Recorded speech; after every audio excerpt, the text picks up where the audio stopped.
Dun, dun, dun.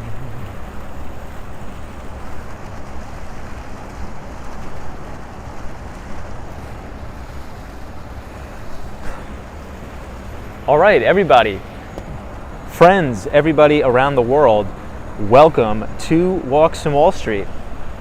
Oh yeah, it is May 29, 2022. Happy Memorial Day weekend to everybody. Hopefully your Sunday night or your Sunday has gone perfect so far.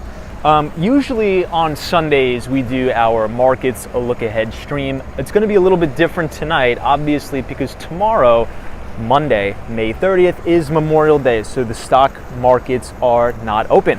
So we will not be doing our Markets a Look Ahead stream tonight. We will, however, be going all the way to the Intrepid. Now, I'm pretty excited about this for a couple reasons. Number one, we haven't been down there in an extremely long time on the stream. I'm not sure if anybody remembers the last time we were down there. It's going to be nice to get a nice look of the Hudson River, also great view of the Empire State Building. And number two, I think there's going to be a lot of military personnel around that area, so we'll get to see everything about Fleet Week, which is pretty cool. You know, I wanted to mention one other thing. So periodically I'll just browse around some of the single family homes, the duplexes and the triplexes in my neighborhood in Miami. And check this out. I know I can't show you guys on the stream, but check out how bizarre this is. So I was looking at some of the regular single family homes. This house, the list price is $359,900. It's a 2-bedroom, 1-bathroom for $359,900. It's 742 square feet. I mean, that is, you know, and we've been talking about this almost ad nauseum on the streams, and just how crazy things have gotten. Specific markets such as Miami, Florida, Miami-Dade, Fort Lauderdale, Tampa, even parts of Arizona. So I just thought I'd throw that out there. 2-bedroom, 1-bathroom house is going for $359,900 in Miami. 742 square feet. Just insane. But I'll digress on that, everybody. We have a couple things to cover, but I think since it is Memorial Day weekend, we're probably just going to take the night off, walk around the city, have a good time, good conversation in the chat, and make our way to the Intrepid, which I am super excited about. But first, we have to see who's in the chat. We have to see who's coming along for the ride. So we'll do that right now, my friends. Let's see who we have. Hey, Ibrahim Azam is here. Good to see you, Ibrahim. Hopefully you are well in California. Always a pleasure to see you, Ibrahim Azam. We have Samantha R. We have Otto. We have the ABX girl from the Bronx. Always a pleasure, the ABX girl. We have Arum Z says, hey Tom. Samantha R. Soho Sally is here. Mr. Ming says, hey Tom, I just finished cooking some Korean fried noodles. Time to eat. Awesome. Well, please let us know how you make out with that. I actually went to Becco tonight, an impromptu Becco night. I thought might as well. Fredix is here. Good to see you, my friend. Mohammed. Always a pleasure, Mohammed, from Malaysia. I see Chris Beeman. Good to see you, Chris. So just to let everybody know, this is right on 58th Street near the Park Lane Hotel. Now, if you remember correctly, I let everybody know that they did a complete rip and replace, total remodel of the Park Lane Hotel. So if you're in the city, you're looking for a really nice place to stay, supposedly they just did a total gut renovation of this hotel right here, the Park Lane, which also has 2 entrances. Obviously the back entrance is here, which is 58th Street, but it also has their grand entrance, which we'll probably walk by it tonight, right on Central Park South. So really nice location there. And the good thing is you're right next to the Plaza Hotel as well. It's a beautiful area. Chris Beeman is here from Arizona. Dutchman is here. Welcome, Dutchman. Good to see you. Old Scary World. Always a pleasure. Wendy England is here. Michelle K says, hello, Tom and everybody. Michelle, happy Sunday. Hopefully your weekend is going well. Hopefully your Memorial Day weekend is off to a great start. NMB045 says, Tom, should I Uber or taxi from LaGuardia to my hotel during Wednesday at rush hour? I would just take an Uber. To be honest. I think that's probably the safest bet. You know, it's funny, if you're flying into LaGuardia, it's strange. If you fly into JFK, it's obviously much easier to get to the city via public transportation. LaGuardia is still a little bit not as convenient, let's just say that. I think the city has had plans, allegedly, to build some sort of like an air train like they have at JFK that'll go to Jamaica Station, but I wouldn't hold my breath on that one. So I would just take an Uber. To be honest, I think you'll be okay with the Uber. But looking forward to your arrival, NMB 045. Life, Liberty, and Guns. Love that. Says family spending increase because of inflation, which explains less savings. Yeah, so Life, Liberty, and Guns, we actually talked about that on last night's stream, and I think you make a really good point there. So in the Wall Street Journal this week, they had a really, really good article where they interviewed the CEO of Target, Costco, Walmart, and I believe it was the Dollar General as well. And what they noticed is, even though consumers are spending more, so in many cases same-store sales are up or have increased quarter over quarter or year over year, if you actually dig down and look at the data, it's not that consumers are buying more, it's just that they are essentially forced to pay more for the same amount of goods. So it's not necessarily that consumers are spending more because they're getting more goods and services. To Life, Liberty, and Guns point, a lot of that increase in revenue is due to inflation, which is not good. Wendy England is here, says, hey, good to see you, Wendy England. Ibrahim Azam says, New York looks good tonight. Ibrahim, always a pleasure. Hopefully your Memorial Day weekend is going fantastic. But this is right outside of the Plaza Hotel, which is a very famous and iconic hotel here in New York City. There's also residences. So if you actually want to buy an apartment in this building, the entrance is right here to the left. I think Tommy Hilfiger had an apartment in this building as well, if I'm not mistaken. Hey, Wonder Bread is here, says, hey Tom, just made it in, good to see you. T. Campbell, long time no see, my friend. Says, hey Tom, during the Great Recession, market lows were early 2009, but home prices lows were in 2012. It typically takes homes about a few years to fall compared to the securities market. Yeah, T. Campbell, you hit the nail right on the head with that one, my friend. And I think it's probably for a couple reasons.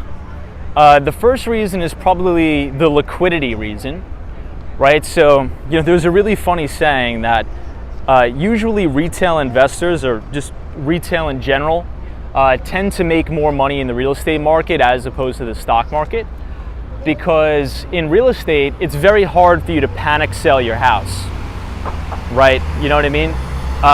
Because obviously real estate is not as liquid. It's not like you could just go on the internet and click the sell button and sell out of your house.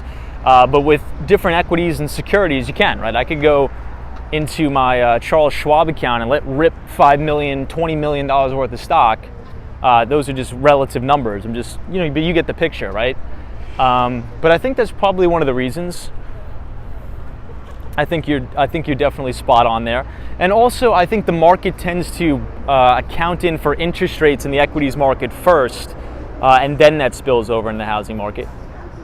Samantha R says, happy birthday in advance to Ibrahim. Yeah, Ibrahim Azam, your birthday is on May 30th. So happy birthday to you, my friend, and thank you for being a great moderator.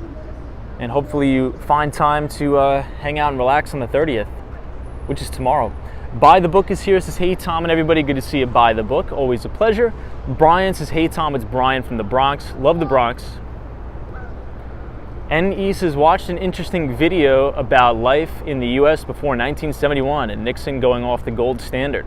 Wow, how things have changed in not a good way financially. Yeah, I think we could say you're right. I think we could say you're right. Fiat currencies historically, all fiat currencies will make their way to zero. So a lot of the times people will get confused when we're talking about the relative strength of the US dollar. So sometimes I'll get on the stream and say, hey, the dollar is really, really strong, and the Dixie is at all-time highs. I think the Dixie just broke its, not all-time high, but just broke its recent high ever since 2016 or 2011. That's obviously on a relative basis, right? So comparing it to other currencies or major basket of currencies, usually the US dollar tends to have a higher relative strength on a relative basis as it makes its descent to zero. I believe since we went off the gold standard, the US dollar has lost over 90% of its purchasing power. Soho is here, says Tom, how about pegging the dollar to Tesla bot? I think that'd be interesting, Soho. So here we are, Central Park South. If you look in the distance there, you're going to see the two beautiful towers, now called Deutsche Bank Towers. No longer called the Time Warner Center like it used to be. Bite says, greetings from Germany. I wish all Americans a great and sunny Memorial Day. Thank you, sir. Much appreciated, and thank you for joining. Hopefully you're enjoying the stream. Anonymous Dude 123 is here. Welcome, Anonymous Dude. Vinny Castellano is here from Staten Island. Says, love our military. Agreed. So thank you to all of our past and present military service men and women. We appreciate it very, very much. And that is actually where we're headed today. We are going to be walking, we'll probably walk all the way down Central Park South to Columbus Circle, and then we'll make a left on 8th Avenue and go down to the Intrepid area, because we haven't been there in a long, long time on the streams. Hopefully it's not too windy, and hopefully the rain holds out as well.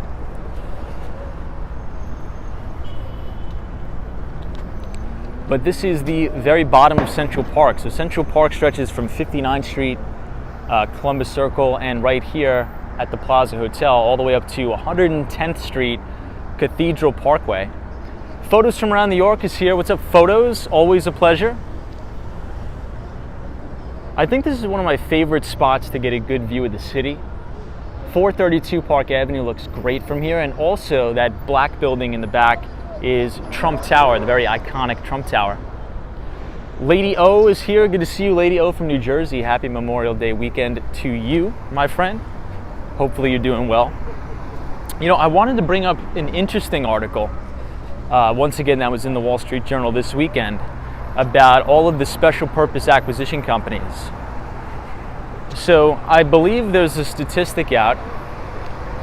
I don't have the paper in front of me, but about 90% of all the Spacs that went public or merged with their shell company are trading down 90% or more.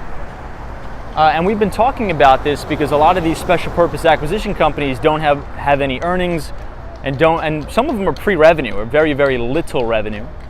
So a lot of companies are actually now advising that there's a high possibility for bankruptcy, for these companies to go completely bankrupt after these companies were extremely, extremely hyped up during the pandemic, throughout 2020, throughout 2021, and things are starting to come to a head, as we've been talking about for a long time.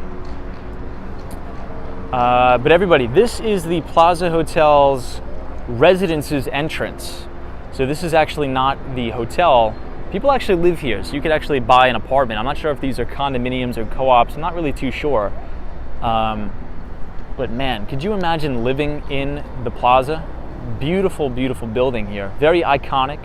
One of the most famous buildings in New York City. And you're right here, 59th Street, Central Park South. And you probably have a beautiful view of Central Park right here.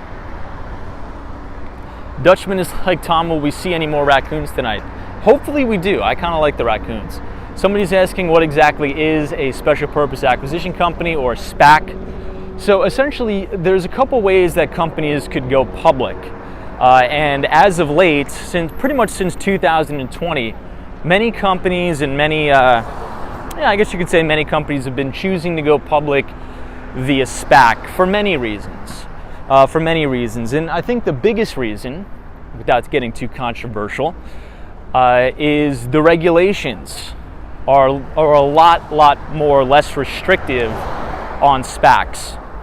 And I think that's why, as we've been covering these special purpose acquisition companies, a lot of the times the management teams of these companies will give investors projections on their revenues, on their earnings, about 3 to 5 years out. So they say, hey, if you buy into our SPAC, even though we're not producing much revenue now, even though we're not producing much earnings, if at all, right now, here's our projections. And as I've been saying, I've believed, and I'm not going to say if it's a nefarious activity or not, but almost every single company, almost all of these SPACs are now coming out of the woodwork and saying, whoa, whoa, whoa, I know we promised we'd be at $1 billion in revenue by 2025. We're actually going to cut that in half and walk that back because we had a little bit of a misjudgment. So that's been a disaster. But essentially, the way a SPAC works is a shell company will go public on the stock exchange, and they will look for an acquisition target. So I think there's actually a new SPAC that is coming out. I forget the name of it, but they're looking to acquire a tech company. So it's sort of like a reverse IPO. You raise the money and then look for an acquisition target. So a shell company will be trading on the exchange, and it'll essentially be trading and it doesn't have any company behind it. But the SPAC has this limited amount of money, has a limited amount of time to acquire a company. And if they do not acquire the company by the allotted time, the investors get all their money back. So a lot of the times this can end up in haste, where they're acquiring garbage companies, and a lot of them tend to go bankrupt. But once all the money is raised, then they look for a company to merge with that blank check company. So it's sort of like a reverse IPO, if that makes sense. Sabrina Fair says nefarious equals $10 word. Funny. Hey, the Curtis family says, we here, what can we all learn here? Good to see you, Curtis family. Hope you're doing well. So this is 106 Central Park South. This actually used to be my old building. Very beautiful building here. This is 59th Street, Central Park South. But if you look behind the building, you could actually see the brand new Steinway building, which I believe just opened to residents. If we look even further, you could see Central Park Tower. And with the very gold top right there, that's actually 220 Central Park South. And a very famous person lives in, I believe, the top 4 floors. Ken Griffin from Citadel Securities. And Citadel has been really brought to the forefront because of the GameStop and the meme stock debacle and payment for order flow. But payment for order flow has been going on for a very, very long time. I think just a lot of novice investors got all beside themselves that they lost money on the GameStop stuff.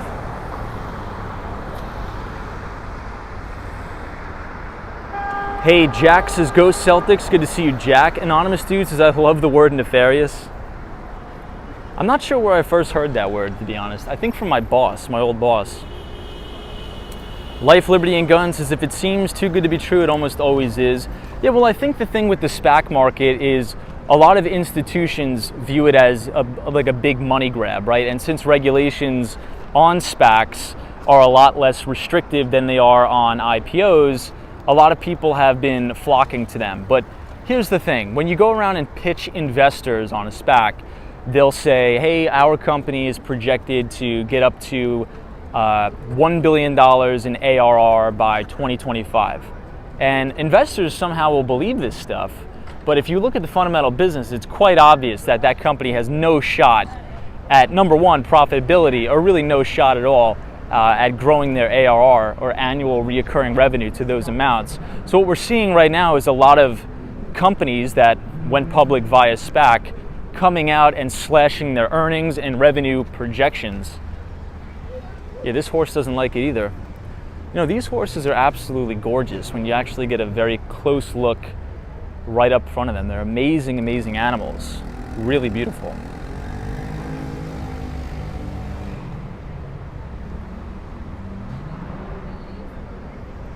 I wonder if the horses ever get tired from just standing here for hours. Hey, Robert Bankers is here. Says, Tom, any Thoughts on Genworth Jen? No thoughts. No thoughts.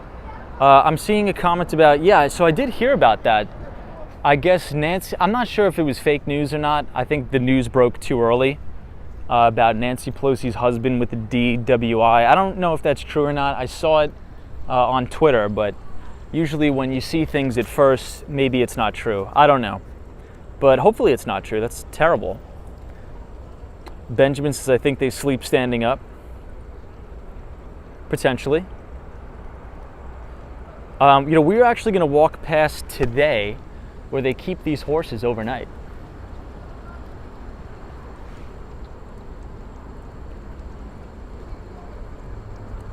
Roy S. is here. Good to see you, Roy. Always a pleasure.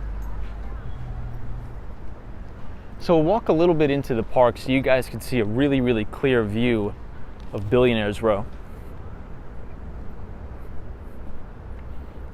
Samantha R., good to see you. I think we're going to make Samantha R.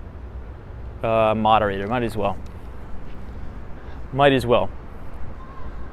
So check out this view of Billionaires Row right from Central Park. It's one of my favorite views in all the city. You have 220 Central Park South. You have Central Park Tower right here. You have the Essex House. Right behind the Essex House, you have 157, where billionaire Bill Ackman, who owns Pershing Square, which is a hedge fund. Bill Ackman is very famous for making well over $1 billion on a single trade by buying swaps on the S&P 500 during the COVID crash. But then, in addition to that, more famously, I think, losing some of that money on his poor Netflix trade. But I think Bill Ackman is a very, very well-respected investor.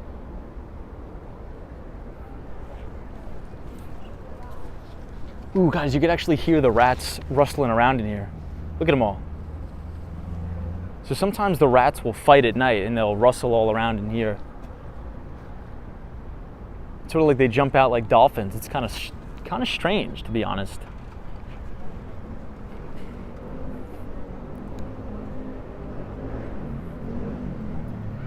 Soho says, Tom, isn't zero marginal cost of labor more profound than gold? I would say so. Oh, we got the dirt bikers here. Let's see if they'll come through Central Park. Who knows? So everybody, I wanted to run and take a little bit of a poll in the chat. I'll give you one more view of the horse because it's so beautiful here. But here's a statistic that came out at Investors Business Daily over the weekend. It says just 18% of Americans are willing to put more money into the stock market this year, including retirement accounts, according to a new Bankrate survey. Another 18% plan to reduce the amount of money they will put into the stock market, but more than half of the roughly 1,500 respondents in the survey said they will keep their investment amounts steady this year. Now, here's the interesting part. Younger investors, including Gen Zs and millennials, are most likely to say they will boost stock investments as opposed to baby boomers and those closest nearing retirement. Now, I guess we'll do a quick poll in the chat because I think I don't know if I fall into millennial or Gen Z. I think if you're born in 1995, I think you're a borderline millennial or Gen Z. We'll let the M7 bus going to Harlem pass. But what do you guys think in the chat? Are you more likely or less likely to add additional funds into the stock market this year? I think this will be a good sentiment survey to gauge.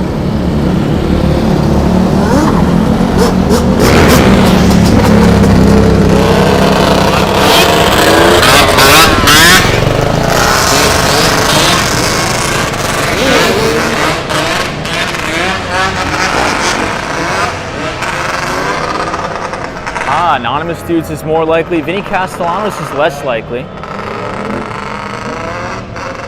TJOs is more likely. Nick Rocks is less likely. T Campbell is Gen Z equals more likely. Arnold says, I am adding for sure. Bears are the opportunity of a lifetime, says Arnold. Ibrahim says, you are technically a millennial. Gen Z begins in 1997. Manraj says, more money into the market. Lilith says, less likely. I need all my pension for expenses. Interesting. Tucson says, Tom, I'm not going to put anything into the stock market. I'm retired. So you're already living off those off the income, I guess. Unlikely. Dan Zhang says, less likely. Way too early right now. It hasn't bottomed out yet. Interesting, Dan. Wendy says, I am meeting with my finance guy on Tuesday to discuss this. Interesting. Enzo says, I feel like a boomer at 28. Yeah, Teresa Roberts says, this is so calming compared to the madness. Dan Russell says, more likely. Okay. So here's my take on this. So I thought this piece of information was very interesting for a couple reasons. And here's why I say that. A lot of the Gen Zers and millennials, I would say probably about 40%, I think that's conservative amount, started to pay attention to the stock market during the pandemic when there was really nothing to do. The whole meme stock, the whole crazy stuff started to happen. And they sort of got addicted with all this like diamond hands nonsense stuff. So it could be one of two things. It could be they're more likely to put money into the market because they are part of the buy the dippers crowd and they think that stocks only go up, things like that. Or they could just be taking it from a perspective to say, look, you know, I'm Gen Z. I'm in my early 20s or late 20s. If I consistently add to my stock positions or dollar cost average into the S&P 500 over the course of my lifetime, if we look at historical statistics and historical data, the S&P 500 on average averages about 7 to 10% per year. So even though the market is down right now, if you're 25, 26, 27, even if you're in your mid 30s, and you can, let's say you're working and you consistently buy, let's say into your 401k or your IRA, and you dollar cost average into the broader stock market, statistics are actually on your side to say you'll probably come out ahead if you think in blocks of 10-year increments. That is what I'm hoping they're thinking. But there's a difference between adding to a stock portfolio and buying an index fund. So here's what makes me a little bit nervous. What makes me a little bit nervous is I think a lot of the Gen Zers and millennials that responded to this survey are saying, yeah, I'm going to buy stocks more so this year, but I'm going to buy individual stocks like GameStop and AMC and all this nonsense. That would not be a good financial move. So I don't know, I'm kind of torn between those two ideas.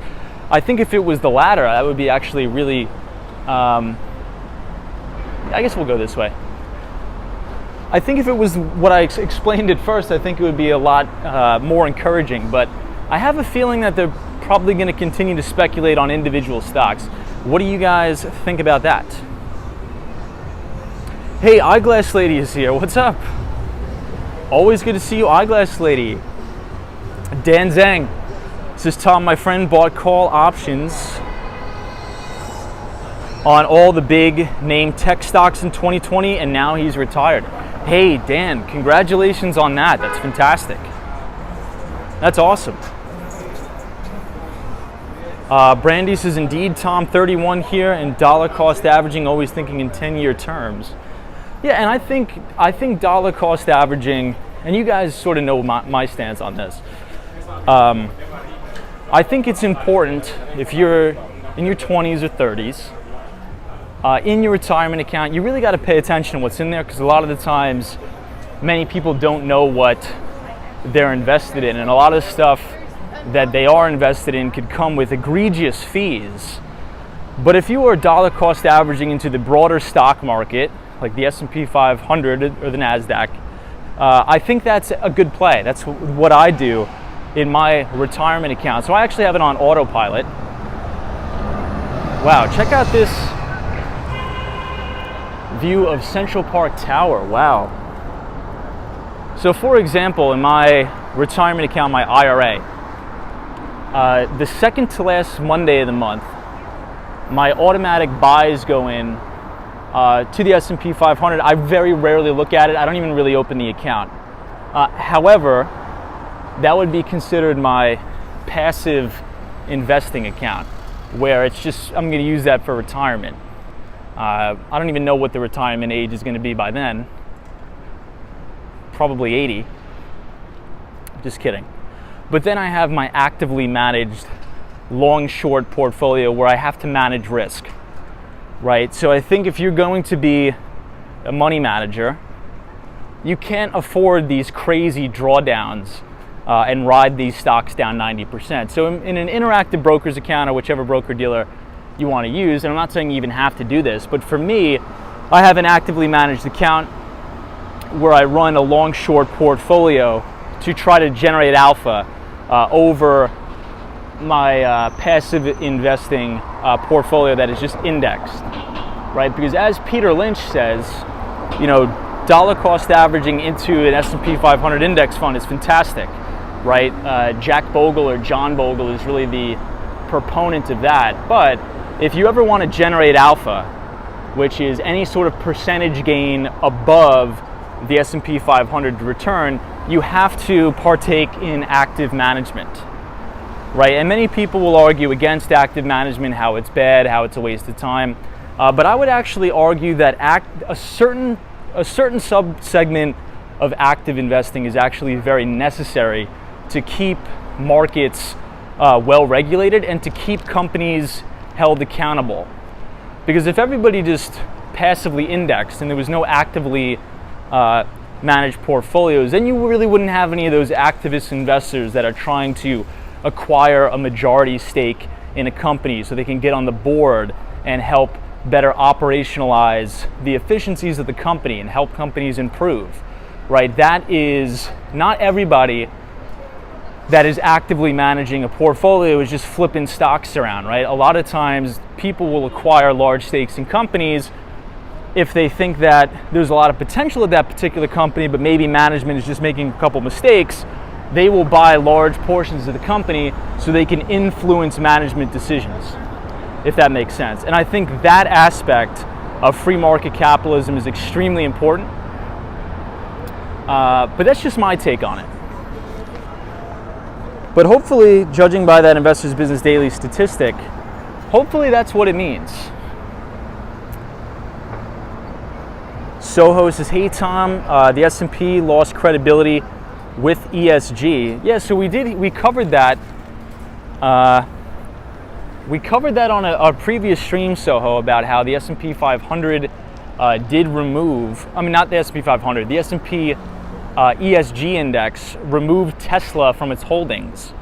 But the ironic thing is they have significant holdings, about 1% of that S&P ESG portfolio, I think, is in Chevron and other oil and gas companies, which is kind of ironic. And I think the reasoning that they said, the reason why they took Tesla out of that particular portfolio is for a couple reasons. Now, I'm not saying I agree with these reasons, but I'm just telling you what the reasoning was. They said ESG isn't only about the environment. It's about how you treat your employees. It's about social governance. It's about how many women are on the board of directors and things like that. So I think their reasoning was supposedly, allegedly, I don't want to get into it, there was some problems at Tesla from some sexual assault allegations. I don't know if it's true. I don't care. I'm just saying that was their reasoning. I think it's bogus as well, but I don't want to get into the politics of it all. Hey, Egan is here, says, hello Tom, the Russian tea room is iconic. Bergdorf Goodman store, what a class. Yeah, what class, I agree, my friend. So I think we just passed the Russian tea room. It was right over here. You know, here's what is a big bummer. If you look across the street, this is Carnegie Hall. This is one of my favorite places in all New York City, but if you come here right now, you're not really gonna be able to see it because they are doing a complete restoration of Carnegie Hall. So everything is covered in scaffolding, unfortunately, so you're not going to be able to see it. The whole thing is literally covered in scaffolding, but this is Carnegie Hall, one of my favorite buildings in the city, one of the most iconic buildings in the city.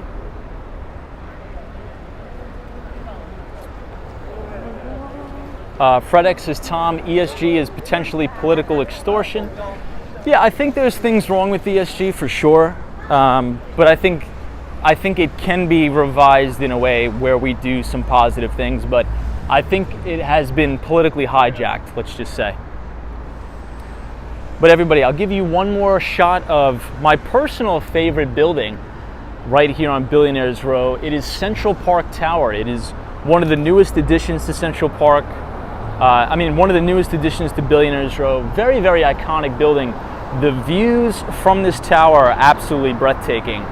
And I think the location is probably the best location in the entire city. You're right here on 57th Street. You're very close to Columbus Circle, right next to a police precinct, so everything will be extremely safe. You have the Brooklyn Diner right here, and also you're overlooking Central Park. So if you want to wake up, go for a run in Central Park or something like that, it's right in your backyard. Who needs a backyard when you could just live in Central Park Tower? Dan Zhang says, I've seen so many YouTube ads about that building. Dan, are you talking about the Carnegie Hall? So I have a funny story about Carnegie Hall. And I think it'll tie well into a story that came out. They're warning about rolling blackouts. So they just shut down another nuclear power plant here in the United States, in Michigan, that provided, I believe, over 5%, or maybe more, I have to go back and look at it, of the power to Michigan. So for some reason, this administration is shutting down all of our power infrastructure. So there's been warnings of severe rolling blackouts this summer. And speaking of rolling blackouts, I was caught in one in New York City. And I remember this is at the time when I was working at the Marsh McLennan building. And I was about to walk into the elevator when all the lights went out in the building. Everything completely pitch black. Thank God I didn't get in the elevator. I would have been stuck. But then, long story short, I walked all the way up here, and there was a big concert or event going on at Carnegie Hall. They actually took all of the musicians outside of Carnegie Hall. Everybody was flooding the street, and they did the show in the middle of the street. It was the most iconic thing ever. I have to find the video. It's on my old phone, but that was probably my favorite New York moment ever. Thousands of people were in the streets. We were going through a massive blackout in the city. This was, I think, in the summer of 2019, if I'm not mistaken. I'm not sure. But they were actually playing. They just continued with the show, but in the street. It was amazing. It was awesome.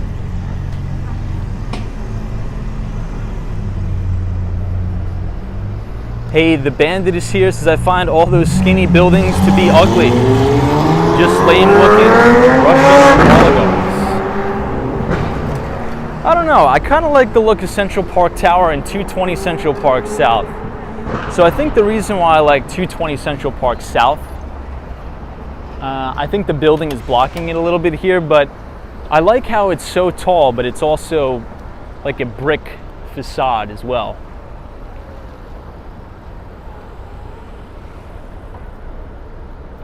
Photos from around New York. Good to see you. Cosmo Scary is here. Welcome.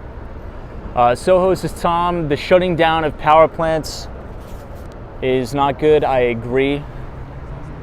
Yeah, so they just shut down another nuclear power plant in Michigan, which is definitely not good. Because if you want to talk about green energy and clean energy, I mean, you can't get more clean energy than nuclear.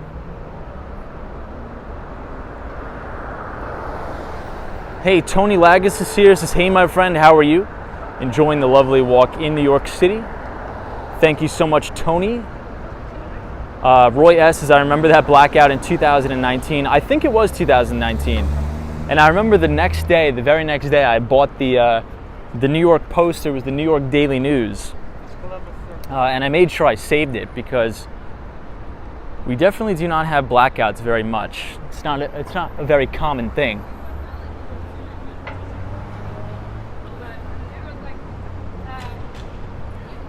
Sabrina Fair, good to see you.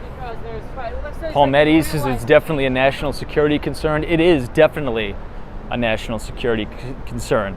So I think if you type !power, P-O-W-E-R, this was about 2 months ago. One of the journalists at the Wall Street Journal did a fantastic job about writing. Essentially, they did an entire cover story about just how fragile the power and energy infrastructure is in the United States, and it explains exactly why it is so fragile in its nature. So we won't go into that on tonight's stream. If you want to read about it, if you type !power, P-O-W-E-R in the chat, the Nightbot will drop that link to that cover story. I think that was a work of art in terms of the journalism by the Wall Street Journal. So check that out.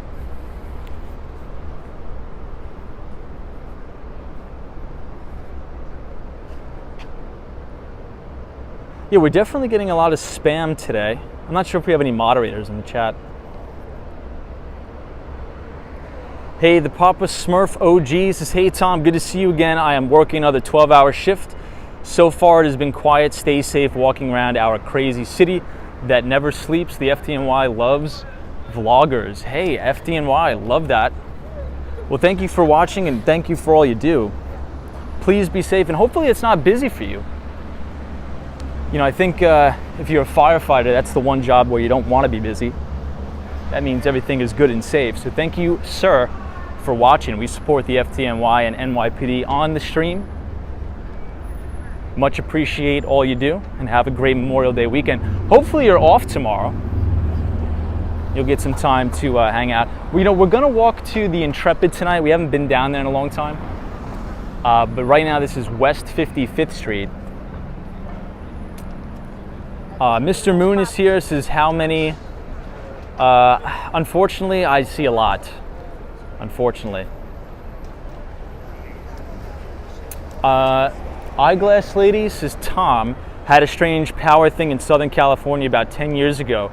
A utility employee flipped the wrong switch. I had to text my friend in another state to tell me what's going on. Oh my God, that's insane. The Bandit says, nice chill Sunday, Sephora across the street. Speaking of Sephora, I think they reported earnings last week, and I think they absolutely blew the doors off of it. At least I think. I think I have the paper here. I think they actually did. That's funny that you mentioned that.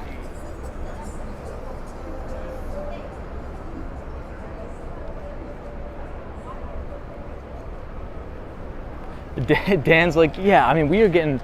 I mean, talk about getting bombarded with the spam tonight. Disney cast member, good to see you. Says, Walks from Wall Street, do you know about the natural gas pipes in AZ deteriorating? There have been several explosions, including a business in the middle of Chandler, Arizona. I have not known about that. Well, I mean, I think it talked about that a little bit in the Wall Street Journal article. A lot of our power infrastructure is crumbling and eroding. And not just the power infrastructure, but I think just infrastructure in general, our roads, our bridges and tunnels. You know, I think earlier this year there was that collapse of a bridge in Pittsburgh. I think there was that big bridge collapse, I believe. But supposedly with this new infrastructure bill, there's going to be additional spending on you know, building back the roads and stuff. We'll see. Wow, it's been such a long time since we've walked down Broadway here at 54th Street. You know, I always tell this story when I walk down here, but I guess we'll tell it again. We might as well. It's Memorial Day weekend. So right here used to be Bad Boy Entertainment. Now I mean, obviously probably everybody knows what that is. But Sean Combs, P. Diddy, his office used to be right here. And for whatever reason, every time I was a kid, I used to walk past here when I was really, really young. And this used to be a beautiful building. There used to be shops in here. I believe it was a pizza shop, a coffee shop. Now everything is totally blown out. And this has been vacant here probably for 10 years, not even kidding. But this is like prime real estate. This is 54th Street and Broadway. And I got to do some research about what's going on with this building because it has been totally vacant. It's blown out. Yeah, it still even has the Bad Boy Worldwide, Bad Boy Entertainment sign on it. And one time, outside of this building at 1740 Broadway, I actually saw P. Diddy eating with his kids, having lunch outside, and then they would work right here. So I got to figure out what's going on with this building. It's been vacant for so long. I got to do some research into that. If anybody in the chat knows about the building, anything about it, who owns it, maybe we'll have to create a DAO and purchase it ourselves. We'll see. Yeah, Cynthia Beale says, I wonder who owns it. Must be a hip-hop mogul. Well, I mean, the thing is falling apart. Like, everything is blown out.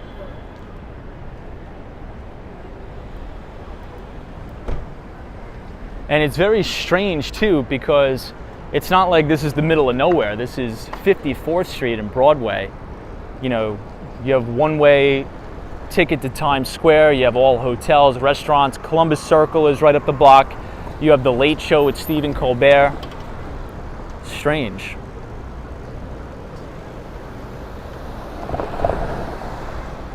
Photos from around New York says, what's the address?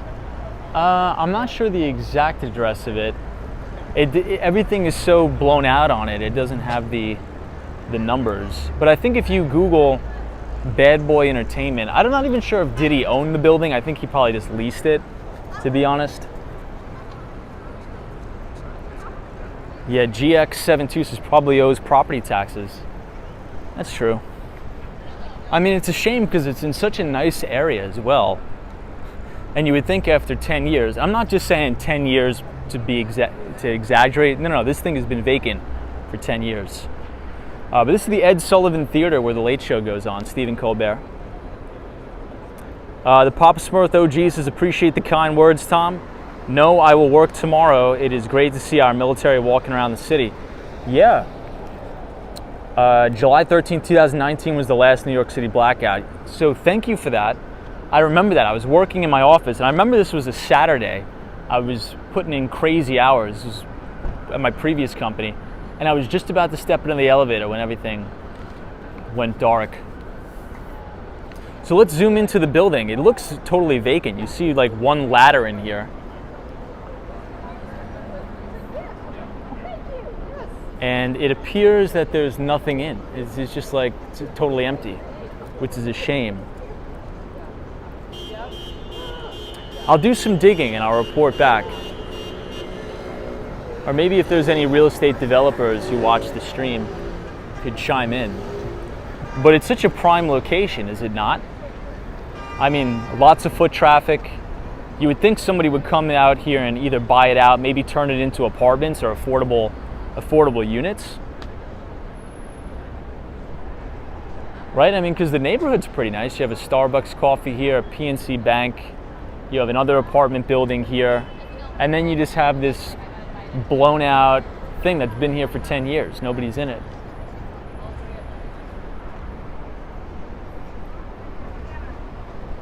Oh, Wendy England says, Walks on Wall Street, Tom, it is slated for demo.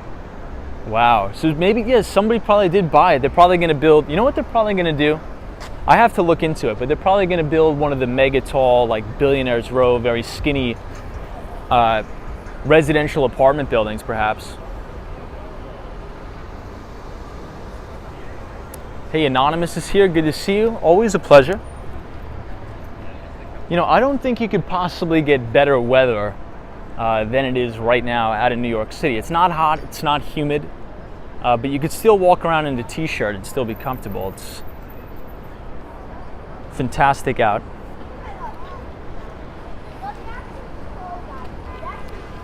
One thing we didn't cover last week on the stream, we had a lot of big Chinese stocks reporting, a lot of Chinese companies reporting earnings. So Alibaba actually beat their fiscal Q2 results, driven by better than expected sales in China's domestic e-commerce market. Pinduoduo, ticker symbol PDD, we talk about that company all the time, easily beating EPS views, comfortably also beating on revenue. But here's the thing. Here's where we got to watch out.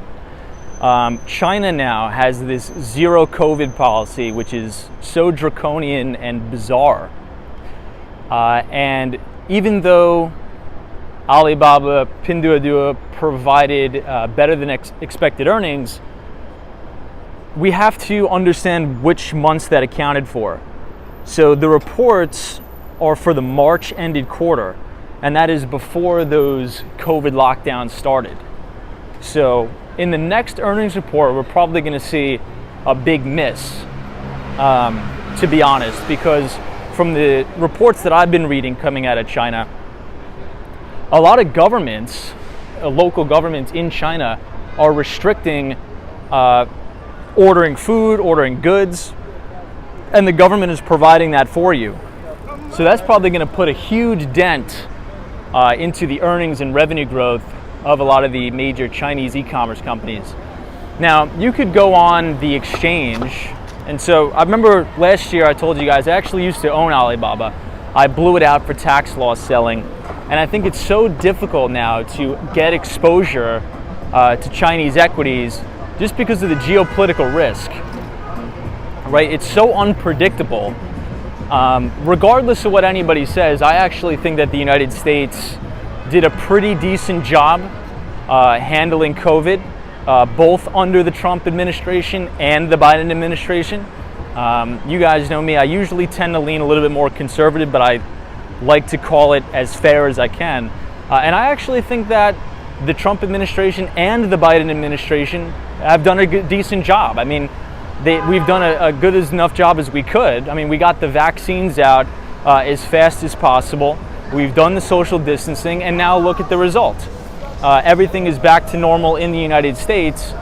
So I think that both the Trump and the Biden administration did the best they could under the circumstances that they had. But in places like China, these people are back to like it's 2020 again. You know, you would never see any of this over there, which is really, really scary for economic growth and GDP projections. So how could I ever get exposure to Chinese equities if overnight the Chinese government could turn off the economy? But obviously, as we know, if you're looking to buy Alibaba or any of those other stocks, if you log on to your broker dealer, you're technically not buying the company, you're buying an ADR, or the American Depository Receipts. I think if you want to buy the actual underlying security, you probably have to buy it through like an Interactive Brokers maybe. But it's essentially the same thing, but an ADR, you're buying essentially a shell company in the Cayman Islands who owns shares of Alibaba, because they're not allowed to be listed on US exchanges.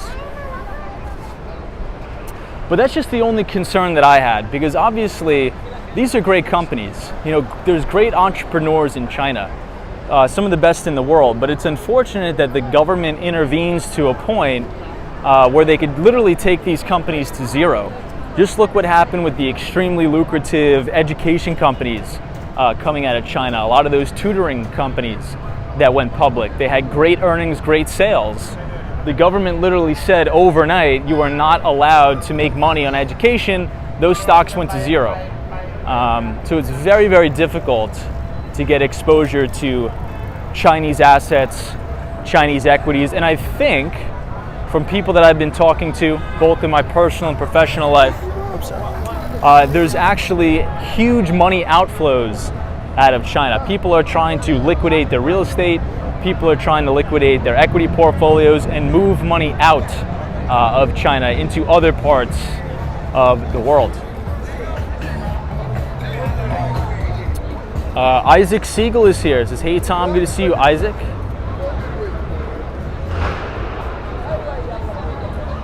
Jay Fox says, how widespread is the lockdowns in China? I admit I have not been paying attention.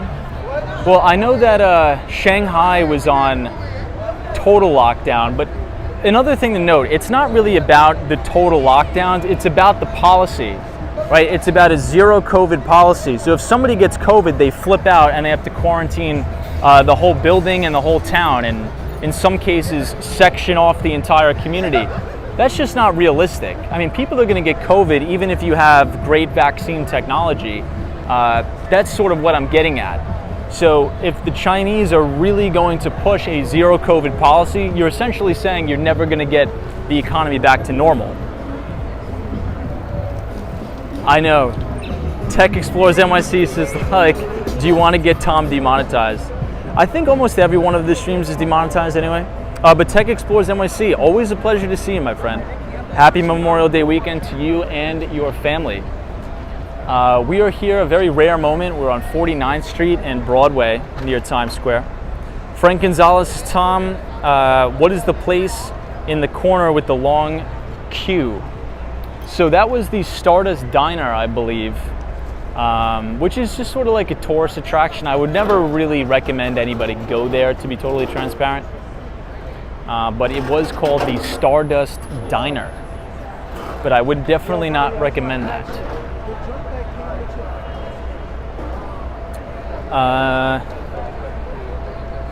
Photos from around New York says, let's go into Junior's Cheesecake. So I've only been into the original one near Barclays Center, Atlantic Terminal, Brooklyn. You know, I was reading an article today in the New York Post, I believe, and supposedly there was a mini stampede at the Barclays Center yesterday. I believe that they thought there was a gunshot or something. There wasn't, but it caused like a stampede, so I hope everybody's okay. Hey, Namaste is here. Ruby Falcone, welcome, Ruby. Hope you're well. You know, the city is absolutely packed today for the Memorial Day weekend. It's actually kind of cool to see this. I haven't seen this amount of volume of people in a long, long time in New York.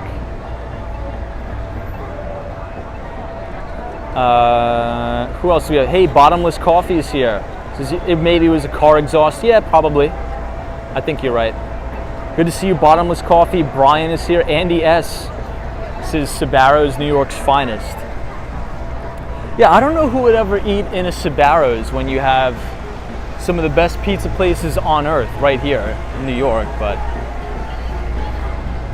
I don't think I want to walk through all the craziness in Times Square. So I think we'll make a right and then head back down to the Intrepid. That is our final destination. We're going to be walking around the Intrepid area.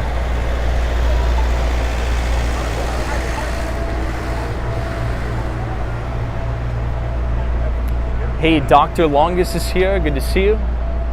Yeah, and so here's a little glimpse into a lot of the restaurants and bars around here. You know, you would never know that COVID even existed. So it's great to see that things are back to normal.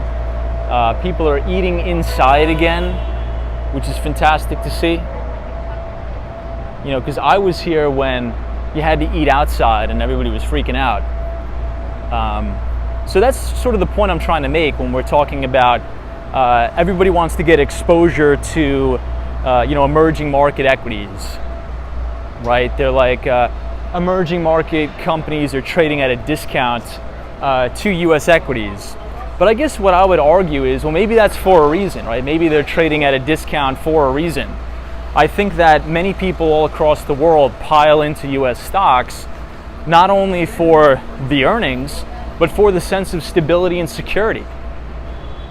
Right? And even though here in the United States we bicker back and forth between Democrats and Republicans about COVID mandates and this and that, I mean, you can't compare it at all to what's going on in some of the other parts of the world with zero COVID policy. Yeah, Democrats and Republicans may bicker and get at each other's throats, but I mean, we're in one of the most liberal cities in America, and things are back. Things are good. So I think that's why a lot of investors have been straying away from Chinese companies, because they're like, hey, we don't know what the government is going to do. We don't know if the government is going to shut down the economy again and take essentially these stocks to zero. Hey, Ramsey is here. Says, hey, Tom and everybody. How are you guys doing? Best greetings from Egypt. Hey, Ramsey, thank you for joining. So last night I was actually watching a documentary on the pyramids. The number one thing I need to do before I die is see the pyramids. I am so intrigued by the pyramids, it's not even to be believed. Because one of the things that's so crazy is we still don't even know how they were built. I mean, think about that. We still don't even know how these things were built. it's an engineering marvel. So hopefully I'll be able to get to Egypt sometime before the end of my life. We'll see. All right, so now we are on, I think this is 8th Avenue. Usually I don't like walking down 8th, but we'll give it a try tonight. Andy S. says, greetings from North Carolina, NPC 007. Says Tom is doing Broadway. Yeah, very rare are we ever in Times Square. Hey, Jackie, New York is here. Good to see you, Jackie. Tony P, welcome. It's always great tuning in. How are you, Tom? Tony, I am doing fantastic. I hope you are doing well as well. Ralph says, hey, Tom, big recession coming and stagflation. Definitely not going to rule it out, but I'm going to have to put you guys down for a minute because my shoe's untied. So just let me tie my shoe. So, I know I feel like I say that like a broken record. I always say, there was a great article in the Wall Street Journal, but there really was. There was another good article in the Wall Street Journal. Actually, there wasn't. It was the Investor Business Daily talking about the Fed, because we did hear about from the Fed on Wednesday. And one of the concerns that everybody was, asking Fed Chair Jerome Powell about was the risk that the Fed is tightening into a recession, in which case they could cause some sort of a stagflationary environment. So here, I think the Fed is sort of stuck between a rock and a hard place, but we have seen inflation decelerate for 1 month in a row so far. So the Federal Reserve has to fix the inflation problem. The Federal Reserve has to raise interest rates to the tune of 50 basis points every single time they meet. Hold on, let me cross here. But here's the thing, there's no guarantee that raising interest rates is going to do anything to fight inflation. So that's the theory. So if the Fed is raising interest rates and it kills the economy, it increases borrowing costs for corporations. It increases borrowing costs for consumers who want to buy a house. It could potentially crash not only the stock market, but the housing market. And there's no guarantee that inflation will cool. Inflation may even pick up and get worse. So that is sort of the stagflation that people are talking about. I don't think it'll get that bad, to be honest. But we'll have to see. This is one of the reasons why I don't like walking down 8th.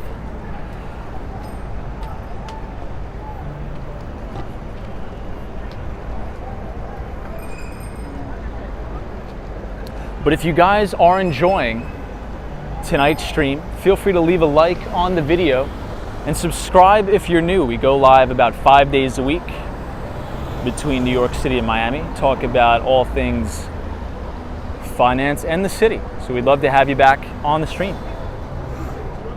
Dan Zhang says, hey Tom.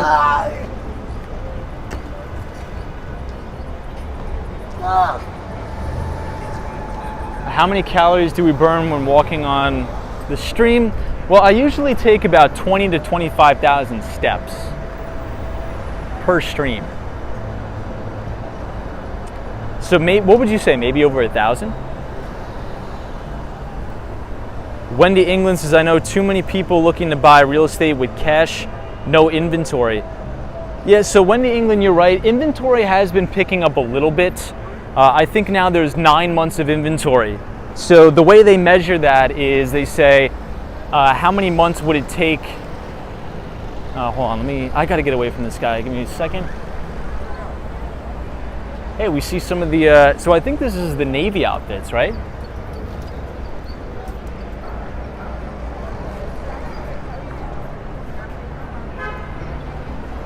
Yeah, that is the Navy outfits. I think those outfits, uniforms I should say, outfits, look the sharpest out of any of the military, I think. The sailors, big respect to them, love that. Fleet Week. I think this is a pretty iconic shot here with all the the armed forces members having a good time in New York City. Love that. Love to see it. I would die of laughter. So what do they call, the Navy SEALs are called what, the frogmen? Frogmen, right?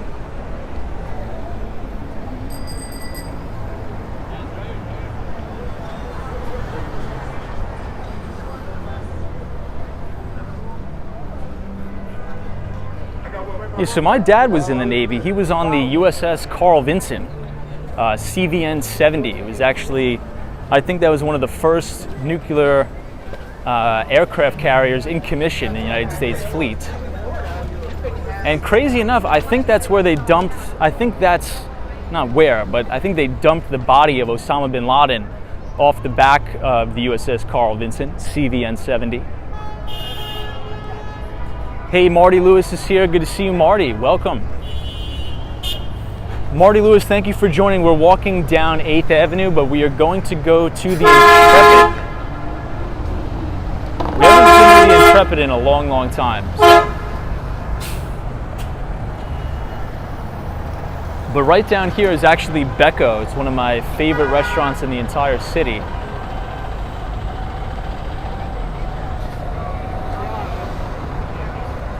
Hey, Joe Hernandez, good to see you, Joe.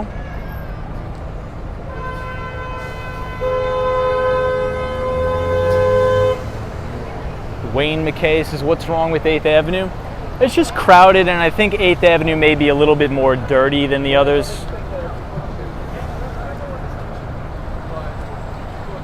Iowa Oaks is sailors are on the side of the ship that's parked at the Hudson River. Yeah, so I think that's the Intrepid. We're gonna go there. I wanna check that out. I haven't been there yet this Memorial Day weekend.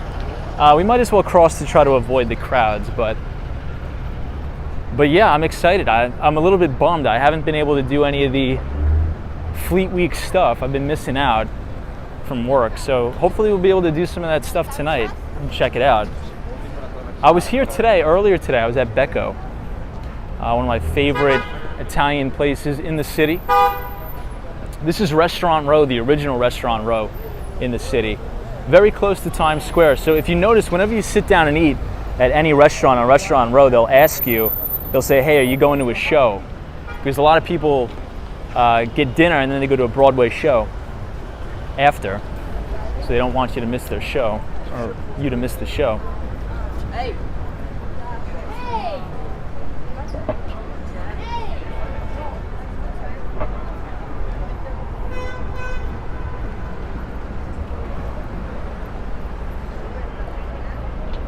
Hey, Boogie Bob, the one and only. What is up?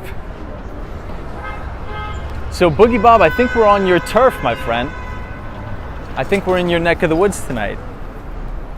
You know, Boogie Bob, I was just telling these guys, very rarely do I ever walk down 8th Avenue. But we're doing it tonight. Very cool. We're getting to see all the military members. Saw a lot of Navy guys. Haven't seen many Marines. I want to see the Marine uniforms too. Or what are they? The Marines are called the Devil Dogs, right? One of my favorite times in the city is Fleet Week, Memorial Day weekend. But good to see you, Boogie Bob, my good friend Boogie Bob. So if we run into any trouble in Hell's Kitchen, we know who to call.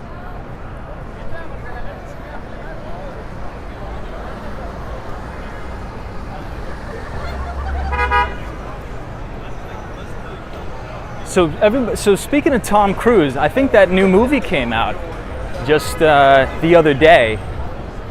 What is it called? Top Gun, right? Top Gun. The Mighty Bull is here. Good to see you, Mighty Bull. Hope you. Hey, here's some Marines here. Love that.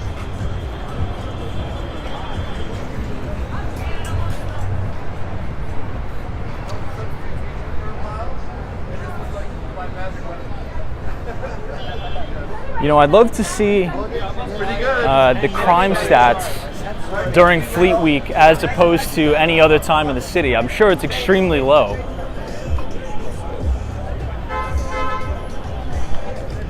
You definitely don't want to be committing any crimes with Marines walking around.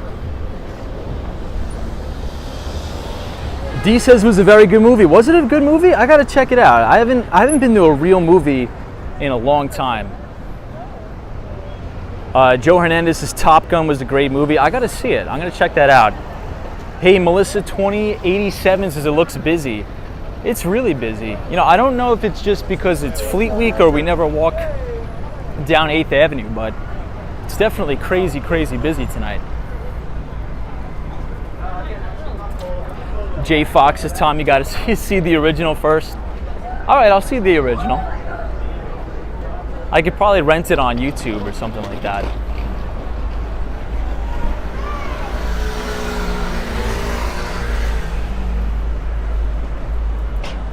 You know, we were briefly touching on the Twitter debacle previously. You know, I think M&A activity, as I think it was NBA Elias, he was in the chat, talking about some of the M&A activity. So Broadcom, ticker symbol AVGO, is going to acquire VMware, which is a software company. You know, it's funny, I actually sold a lot of VMware products back in the day. There was a product that's actually pretty good. It's called VMware Workspace ONE. It is sort of like a mobile device management software product that you can customize it to do a lot of interesting things. So I sold a lot of that. I mean, if that acquisition goes through, you know, maybe that'll be the deal that'll spark one of many. Because obviously, as interest rates have been going up, and as quantitative tightening has been rolling out by the Federal Reserve, all that deal activity comes to a head, right? And not only in the M&A space, but also in the IPO space as well, our initial public offerings. So if we've been looking at the data when interest rates were artificially low and the Fed was pumping this market, the IPO deal flow was insane. I think in 2021, there was a record number of initial public offerings hitting the market. Now that rates are going up, that spigot is totally off. No more SPACs, no more IPOs, at least not for a while.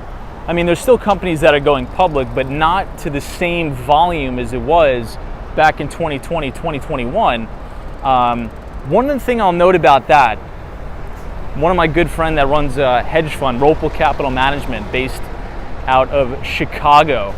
They manage about $150 million AUM. They said the companies that can go public during bear markets are the ones that you need to watch the closest, because if you can raise money and go public during a bear market, you know, the fundamentals of that company are probably lights out. You know, anytime, I don't want to say anytime, but oftentimes a lot of the companies who go public during bull markets, a lot of them tend to not have much earnings or sales. They tend to be subpar companies. Some of them are zombie companies, which we've talked about, more specific to the Russell 2000. But yeah, just pay close attention to the companies that are becoming public during bear markets. Those tend to be of very top quality.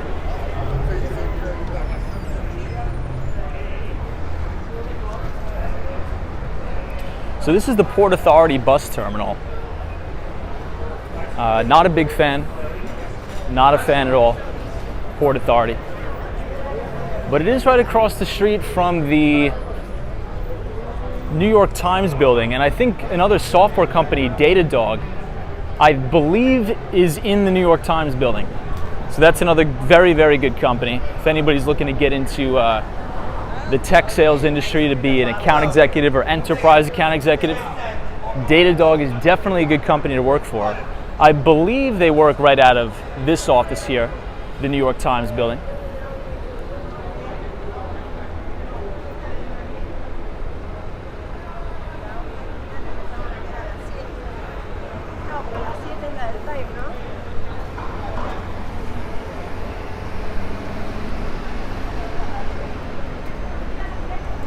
Wow. I didn't know about that. Here, let me stop and read some comments here.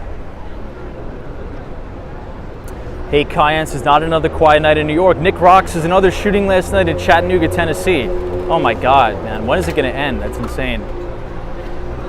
Con I Am says, what's a newspaper? Tony P says, there's a lot of people out tonight. That there is. Good to see you, Tony. Andy S says, Chicago has the second tallest skyline. I think Miami has the third tallest skyline, doesn't it?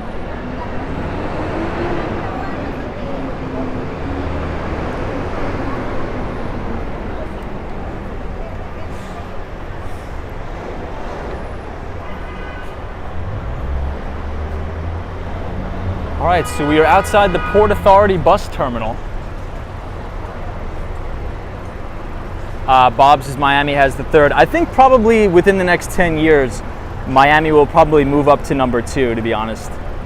I mean, there's so many ridiculously tall buildings being constructed in Miami now. Hey, Mateo is here. Says, what's up, Tom? Good to see you, Mateo. Welcome. Joe Hernandez is here. This is in this area. You're not in Kansas anymore, I know. Jackie, New York.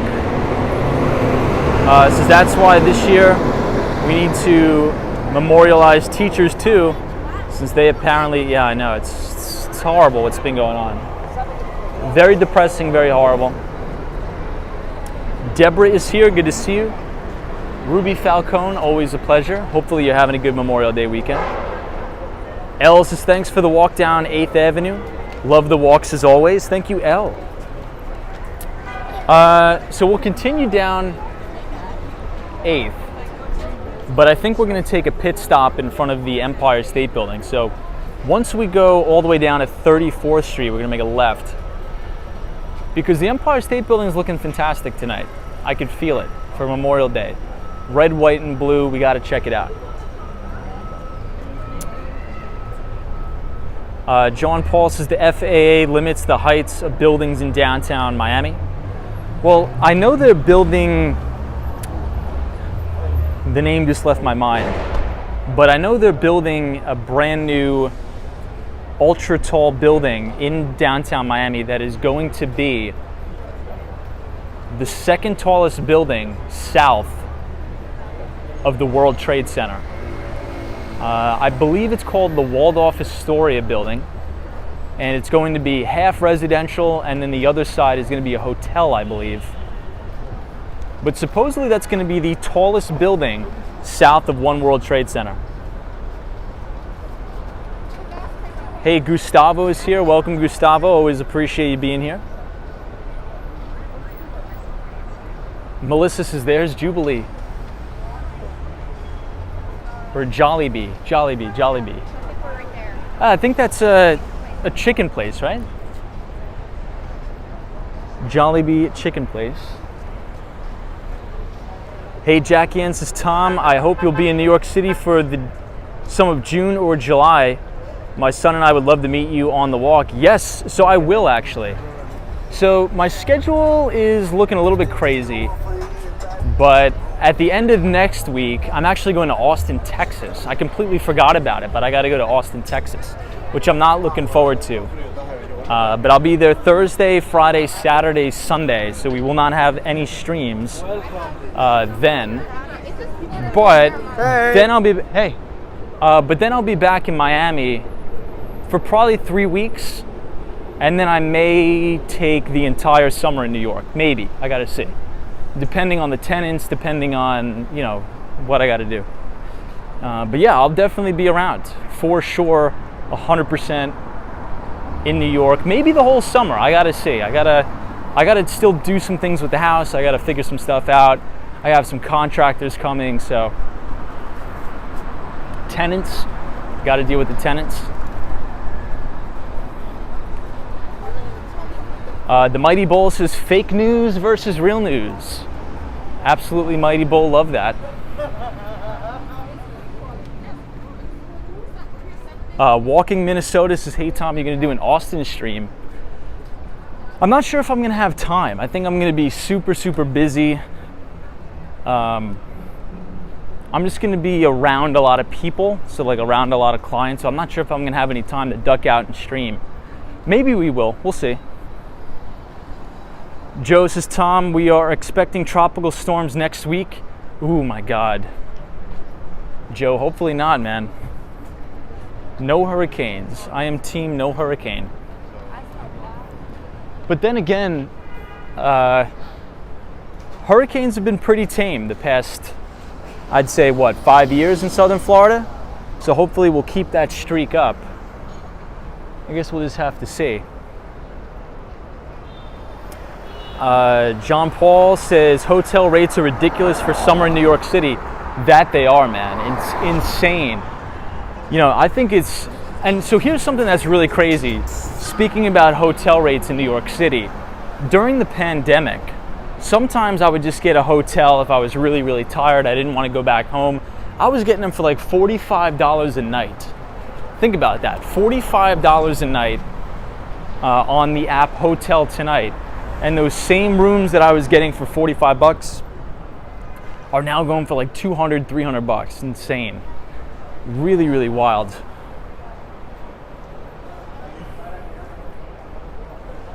Hey, Techno Pink is here. Good to see you, Techno Pink. Always a pleasure. Techno Pink is our fellow EY consultant from the Dominican Republic. Good to see you. So Techno Pink, any updates on what EY is looking to do? I think EY is looking to split up their consulting business from their auditing business. Did you hear about that? So I think out of the major consulting firms like KPMG, Deloitte, EY, the big four, if you will, supposedly or allegedly, EY is looking to, we'll go this way. I've had enough of 8th Avenue. Supposedly, EY is looking to separate their consulting business from their accounting audit business, or vice versa. Have you heard of that? Dominic says, how long is your commute to the city? Not long at all. So I commute from Nassau County. It's not bad. Maybe 40 minutes, 45.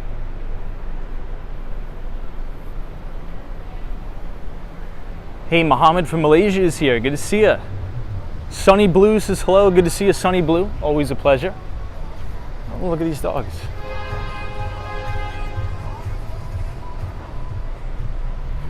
Love that. Hey, RL says, when was the last newsletter? Not sure. So I think it's been going on 3 weeks now, RL. That is my bad. But we will be back to our regular scheduled programming on Tuesday. So you will have a newsletter, the Behind the Street newsletter, out Tuesday, I promise.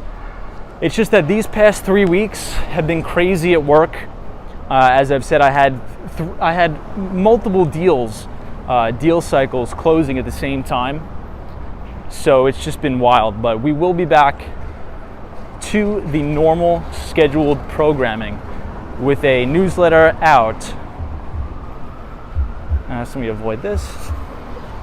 Every single Tuesday. So if you guys want to hear my comments on not only the US equity market, but emerging markets as well, fixed income, here we have the FDNY, love that. If you type !news, NEWS in the chat, click the link that the Nightbot will drop. So if you see somebody in the chat called Nightbot, click the link, punch in your email, and every single Tuesday you will be signed up for the Behind the Street newsletter for free.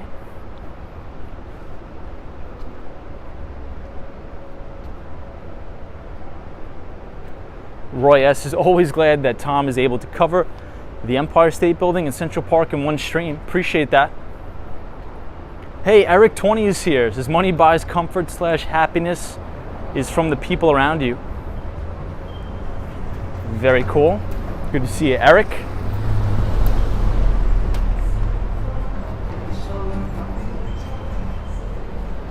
Mike Skate TV. Hopefully you're doing well. So this is 7th Avenue now, 37th Street. Maybe we'll go over one more because I like the view of the Empire State Building a little bit better from here.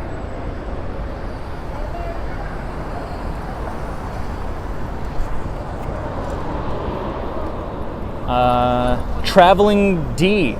This is finally could catch up with you. Good to see you, Traveling D. Muhammad is here. Says, are you going to stream from New Jersey? Probably not Probably not this month. Ellis is Tom. Have you ever traveled to the Caribbean? I have not.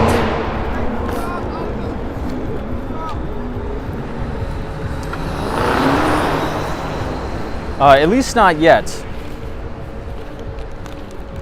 But everybody, really quick, so tomorrow we are going to be doing our Markets a Look Ahead stream. Obviously today is the Memorial Day hangout and relax stream, but if Salesforce is reporting earnings, you guys know I cannot contain myself. We have to talk about it for at least a couple seconds. So we'll do that now.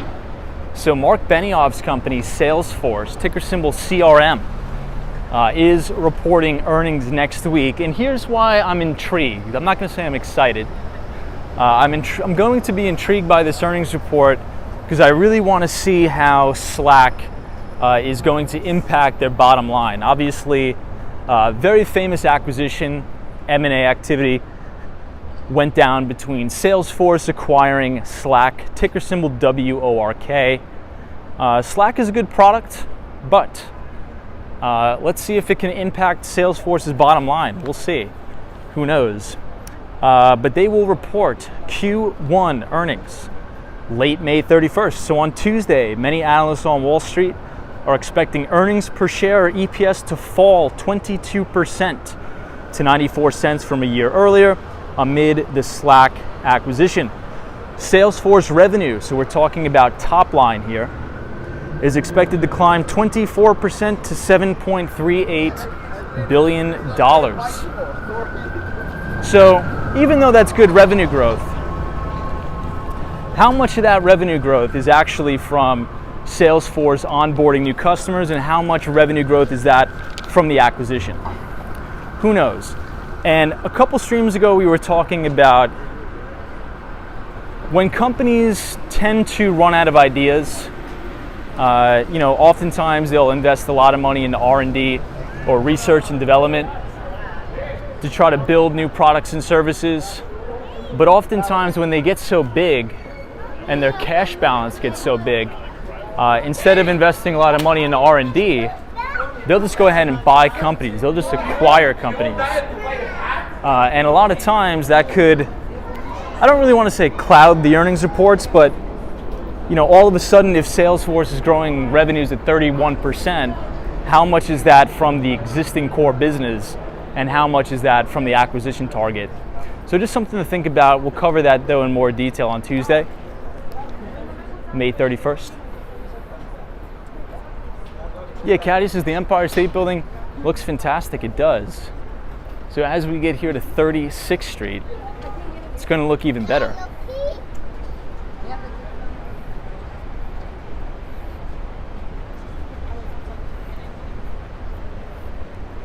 So we're making our way towards Herald Square. Hey, Sadiq is here. I see Mohammed. Good to see you, everybody. So here's my favorite view of all time of the Empire State Building, especially now that it is lit up red, white, and blue for Memorial Day. If you guys like the color scheme of the Empire State Building tonight, feel free to leave a like on the video. It looks great tonight. FredX is here. Good to see you. Hey, Line Sync. Good to see you.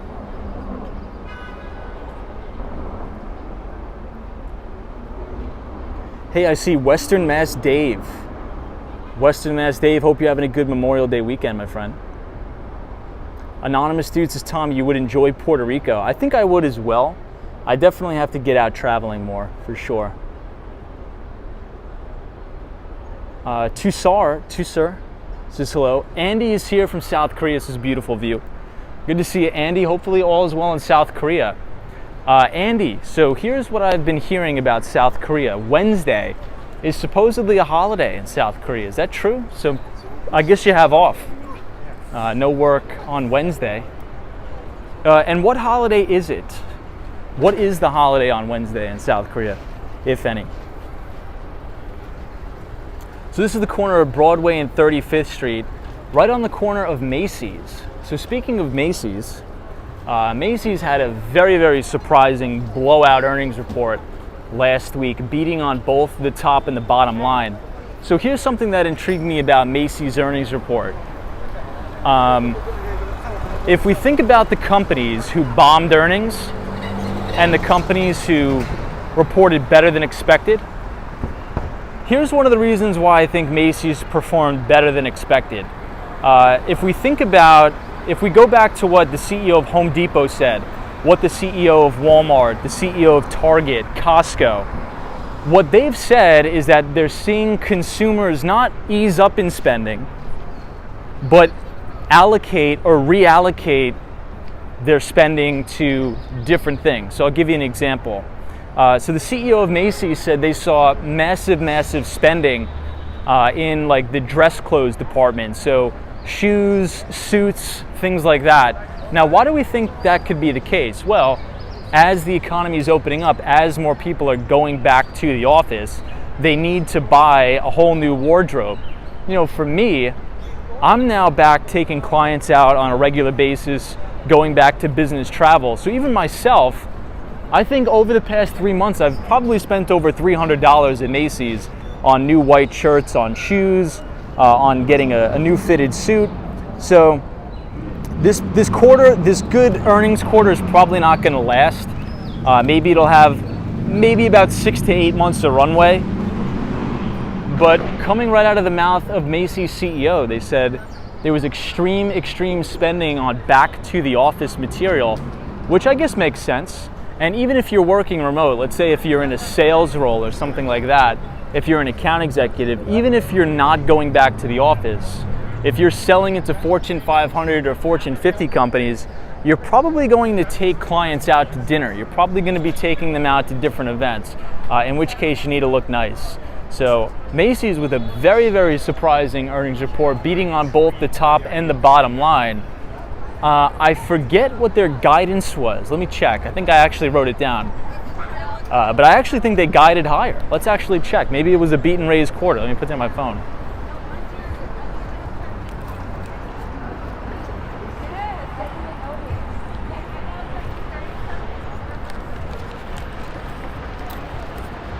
I could have sworn I wrote down Macy's earnings report somewhere. Here it is. So Macy's, ticker symbol M, reaffirmed its 2022 sales outlook and raised its profit guidance after beating Q1 expectations. As shoppers return to the mall despite high inflation, the department store operator, which also runs Bloomingdale's, joined Nordstrom, ticker symbol JWN, with an upbeat forecast, bucking the trend of retail warning that consumer spending is pulling back. Macy's reported $1.08 of EPS as sales increased 14% to $5.35 billion. So a beat and raise quarter. Very interesting. I think we have more of the bikers coming through.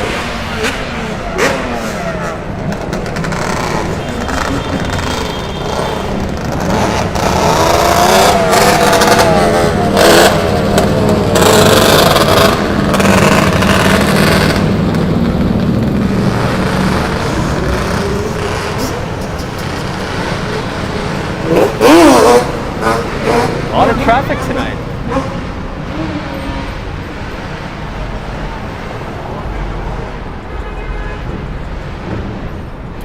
Andy says, yes, it's a holiday like local elections. Very cool. So it is a local election holiday in South Korea.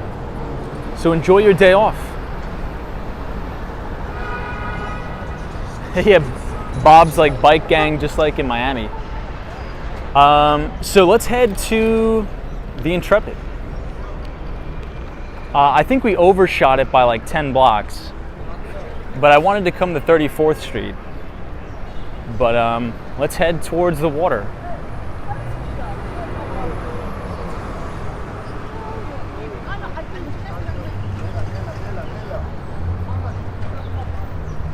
So this is 34th Street, Herald Square.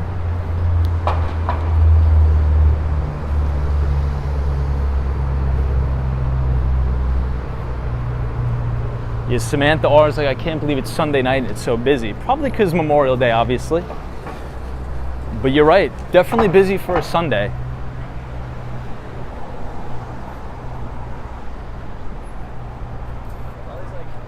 You know, it's been such a long time since I've been over to the Intrepid. I'm sort of forgetting where it is.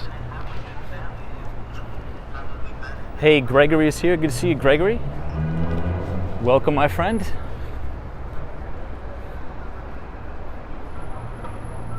Somebody says no more miracles on 34th Street.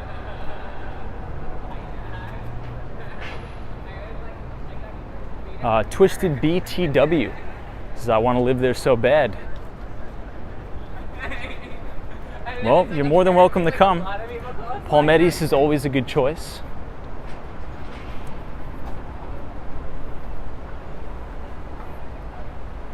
Photos from around New York says Intrepid is West 46th Street. Yeah, photos. I knew I blew past it by like 10 blocks, but I definitely wanted to see the Empire State Building. But we're going to head over there. I think this is going to be a good route to go because maybe we'll check out Hudson Yards, the Jacob Javits Center, and then go over to the Intrepid. So a little bit of a detour by maybe like a mile, but Mohammed says, Tom, is San Francisco a good place to visit? I mean, I've never been there. I definitely want to go there to check out the Salesforce Tower, but I should get there soon enough, for sure.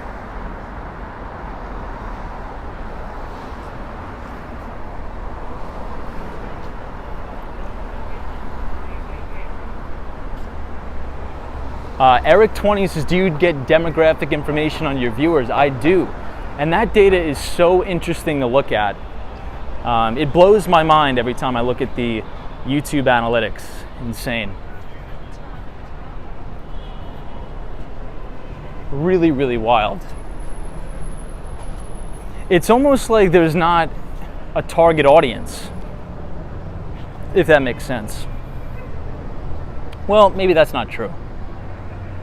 But I've noticed that on a lot of YouTube channels, the gender split is either really, really lopsided one way or the other. It's not. It's almost, I think it's about 65% male and the rest is female, which is actually a huge, that's actually really, really uncommon.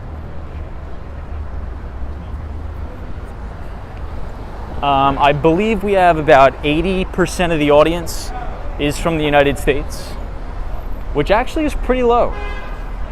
And the rest, I think, is from Canada.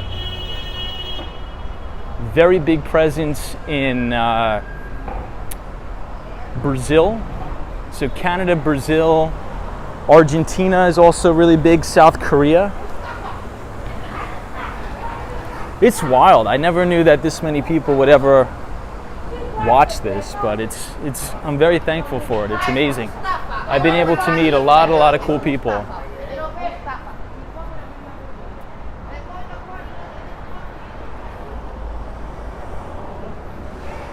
And in terms of the age, it's been all over the board.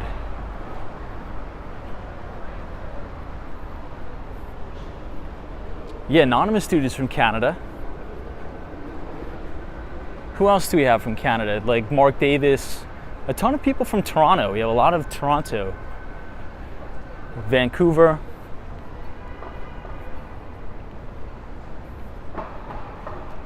Eyeglass Ladies, like, you have a unique content combo.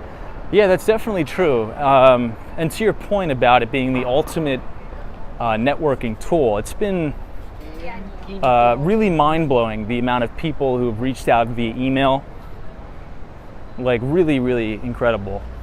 Obviously, I keep everybody's identities private. I don't openly talk about it, but I mean, just people from all walks of life. Major managing directors at some of the largest investment banks, very notable hedge fund managers, like you would know the name, they're always on CNBC. It's just been crazy. It's been really, really cool.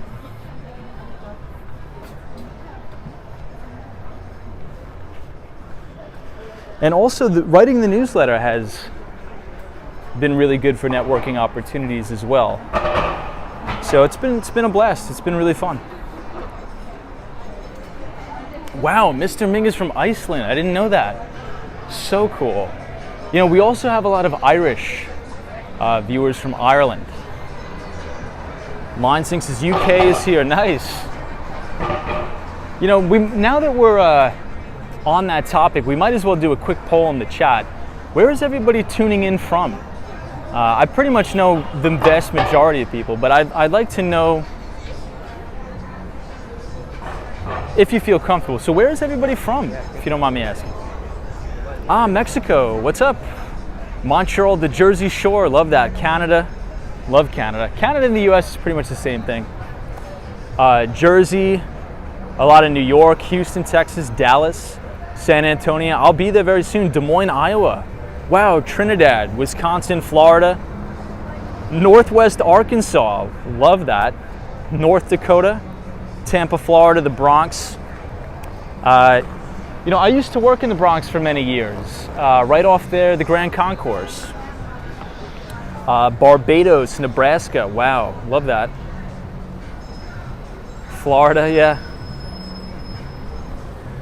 North Carolina, Overland Park, Kansas. Hey, James. So my previous company, their main corporate headquarters was in Overland Park, Kansas. So I spent many, well, I'm not going to say many. I was probably there for like a week in Overland Park, Kansas. Very cool town, by the way. The only thing that stunned me about Overland Park is everything closes at like 6 o'clock at night. I was like, everybody gets off of work. I mean, what do you guys do? How do you eat? Anyway, a lot of Brazil. Wow. Fort Myers, Florida. Love that. LA, Los Angeles, California. That's insane, guys. Wow, Hong Kong, Jamaica. Love that. Pottstown, Pennsylvania, San Diego. San Diego is probably one of the most beautiful places in the United States. Maine is also really beautiful, the Bay Area. Egypt, love that. Yeah, I mean, we have people from all over. I'm very thankful for that. Very, very thankful for that.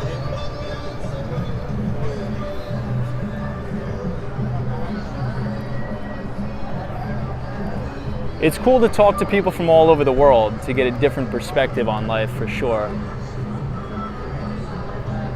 So here we have the Empire State Building lit up in red, white, and blue, but also you have Madison Square Garden lit up in red, white, and blue as well. Beautiful.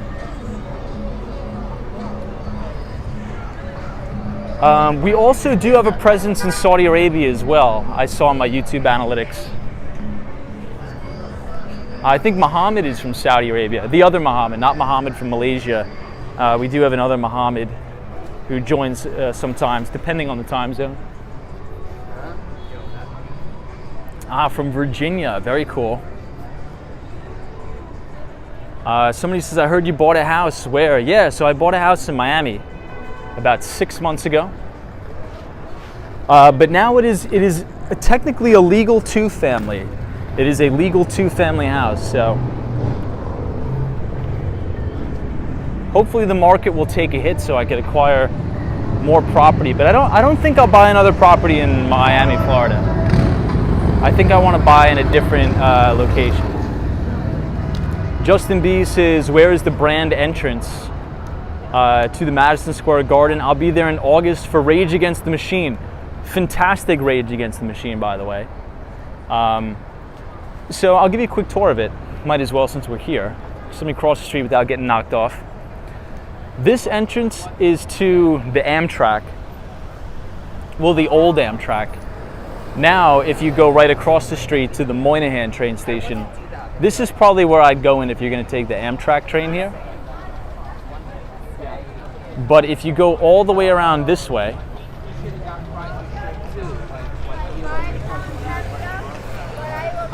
this is where the players go in, all the way around the backside. So a lot of the times people will stand around to try to see the players drive out and stuff like that. But we'll cross the street. I think we have 17 seconds left to cross the street. So we'll do a quick walk around.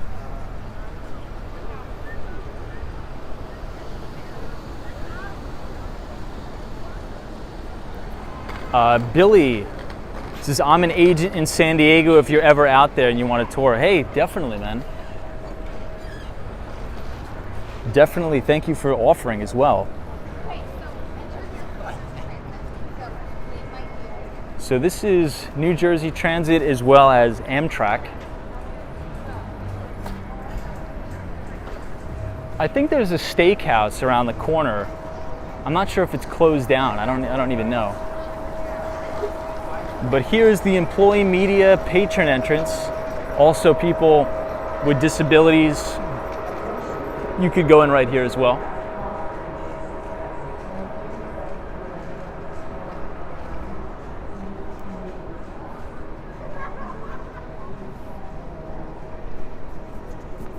Where's my favorite spot to skate in New York City? Right under the Manhattan Bridge. Right under the Manhattan Bridge.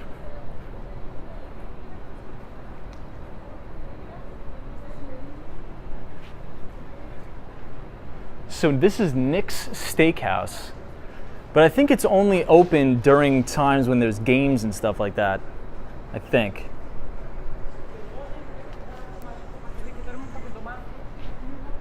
But there's so much construction, this whole place is gonna look so different in the next 5 years, which is good because this is a horror show here. Now, if we keep walking over to 7th Avenue, it is just not a good scene.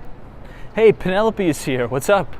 So speaking of Tennessee, Penelope is representing from Tennessee. So we pretty much have almost all 50 states in the house tonight. Very cool. Penelope, Empire State Building is looking probably like a 9-7 tonight, 9-7 out of 10.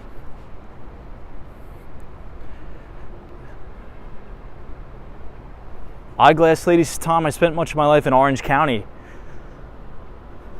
but came to Riverside County for my husband's job. Very cool.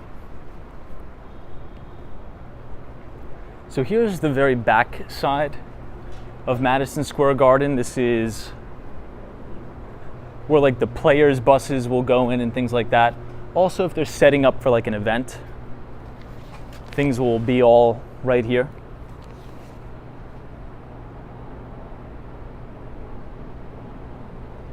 Hey, Dante Rose, what's up? Good to see you, Dante Rose. Hey, Flowing Happy. Thank you for the $10 donation, Flowing Happy. Appreciate the support. Hopefully you're enjoying the stream tonight as we walk around Memorial Day weekend. I'm not sure if this is closed off. I think it may.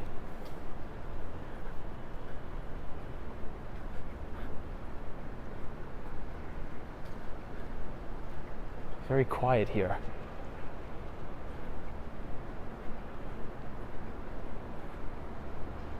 Cindy Foley says, good night, all be safe. Thank you, Cindy, for joining. So this location right here is where a lot of the players will drive out of MSG after the games. So a lot of the times fans and stuff like that will line up over here and they come out. I'll show you the entryway here. Right here.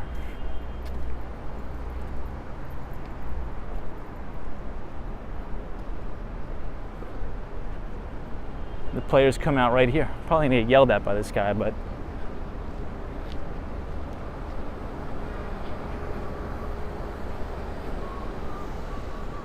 so this bar Tracks actually used to be inside Penn Station, but now that they're doing all the crazy work, it is outside now.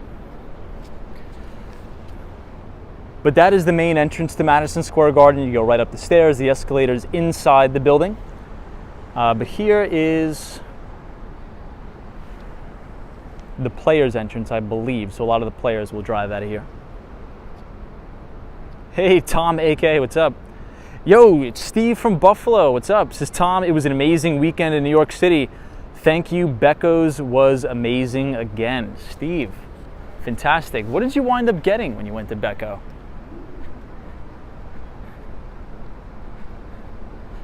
But hey, Steve, always good to hear you had a good time in New York. It's definitely the time to come visit during Fleet Week. It's fantastic.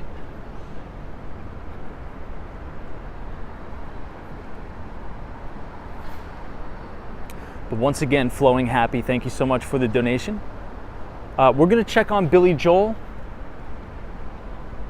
and John Calipari. John is over here. He's doing all right. John says, it's the Mecca. It's the best arena in the world, a very special place that has a lot of great memories. I agree, John. We'll see you next time. Check on you again soon. Then we'll see how our friend Billy Joel's doing. Arguably one of the greatest musical talents to ever live.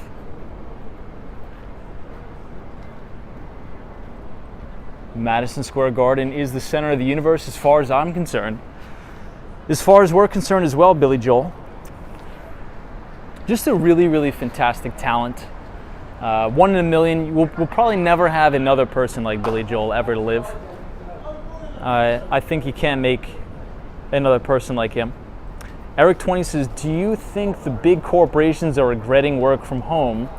I think in many cases it has increased productivity and extracted more productivity out of their workers. So I think I've told this story before, but right when COVID hit, I found myself working longer hours, doing more work for equal pay. And I think the reason for that is because when I would have to commute to the office, usually my boss or manager would leave right around like 5 o'clock. Hopefully my manager's not watching this. Well, I don't work for him anymore. But that after like 5 o'clock, that's when you can kind of be like, all right, the emails are going to stop. Everything is stopping. We're going to be able to go home. But now I found myself working till like 10 o'clock at night, sometimes even later, because people they're sitting in, there's no break, if that makes sense. The emails stop because people are commuting, people are driving to and from work, people are on the train, they're taking the Long Island Railroad, New Jersey Transit. So things tend to stop, but when everybody's home, there's no stop because people are eating dinner in front of their laptops, typing away on the emails, right? And even as a salesperson, I was an account executive, so a lot of the times I technically wouldn't even be in the office. I would be outside on customer appointments, but at the end of the day, I would always come back to the office and update Salesforce and do all like the busy work. That stuff never ended during the pandemic. So I think that a lot of companies, in a way, even if they're pissed off at it or not, I think they have to realize they extracted a ton of essentially free productivity from the people, in my view. Because when the managing directors or, the big enterprise or the VP guys, they go home, that's sort of when all of like the regular account executives kick back. Maybe you play a little bit of basketball in the office and hang out, and then you just go home and goof off. But if there's sort of no stop, it's just an endless email hellstorm.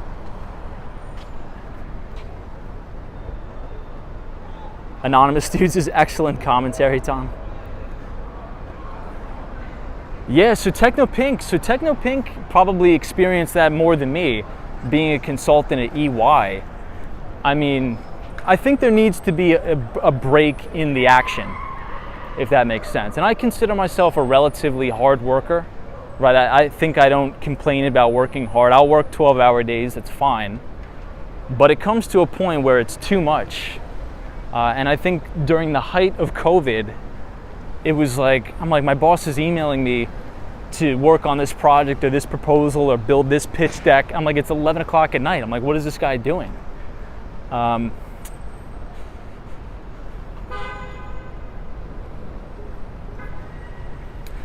Yeah, but I think as the return to office really starts to commence, for me as a sales guy, I like interacting with people. I like being with coworkers and stuff. I think that's nice, but I get some people don't like that, especially maybe if you have little kids at home, you'd rather hang out with the family. But I think if you're trying to build your career, especially early on, you got to get FaceTime, especially if you're in investment banking or tech sales. A lot of the times it's about the FaceTime, and it's hard for an investment banking analyst to get FaceTime with their managing director or whoever when everything's remote. So,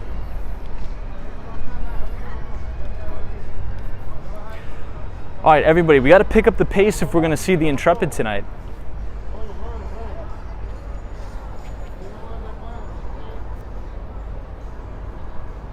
Hey, Sunshine, New York City, good to see you. Hopefully you're having a good Memorial Day weekend, Sunshine NYC. So if you guys are enjoying tonight's stream, feel free to hit the like button and subscribe if you are new. We go live 5 days a week between New York City and Miami. So we'll head back up to 46th Street. And then we'll cross over so we can see the Intrepid. And then I think we'll end it right from there.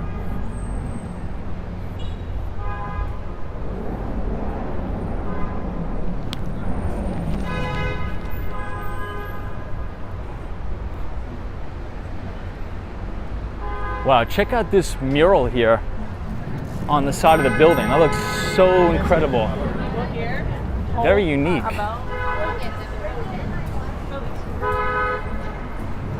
Heil, good to see you.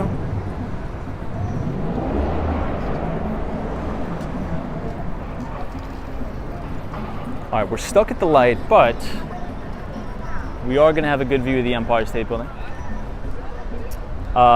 Cora, thank you so much for joining. Appreciate it.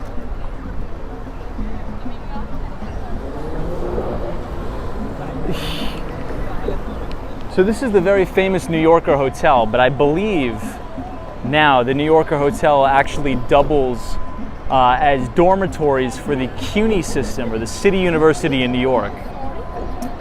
Bob says nurses are the best. I agree, 100,000%. Biggie says, do you have a fitness tracker? I don't. We just use the health app on the iPhone, and it says that we take about 20,000 to 25,000 steps per stream, depending on if we go the full 3 hours or not, I guess. So depending on if we go the distance, we do about that.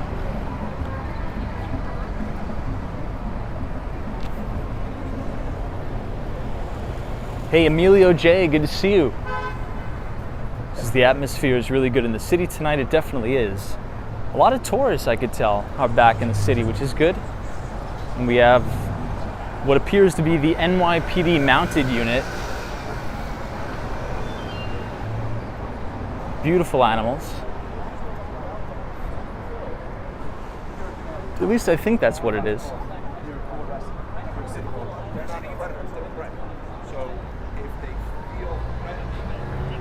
Very nice animals. So this is 35th Street.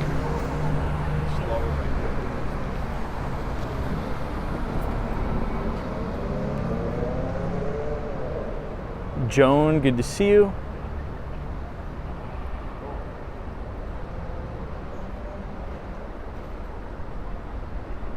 Shiva, thank you so much for your comment. I appreciate that. Christine says, how do you keep your camera steady? So we use a gimbal, which is like a stabilizer, so it helps you guys not get motion sickness as we walk around the city. Or skateboard. You know, maybe we'll have the skateboard tomorrow.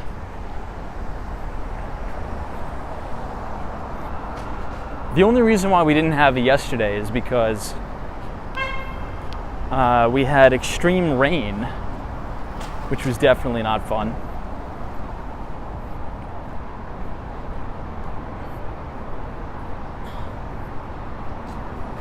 Ruby's like, yes, bring back the board. I think it'll probably be back tomorrow. I also miss the board streams. Well, we did 2 of them. I think we did, what, a back-to-back board stream, which was fun. And, you know, not for nothing, here's the thing. When we skateboard on the live streams, it's actually a lot easier for me. From, like, a fitness and endurance standpoint. I guess I'm just so used to skateboarding, but let me rephrase that. As I get reaccustomed to skateboarding, it gets easier. But we haven't done a skateboard stream in a while. When I did those 2 skateboarding streams, every single muscle in my body was like, whoa, because I haven't been skateboarding for the whole winter. So.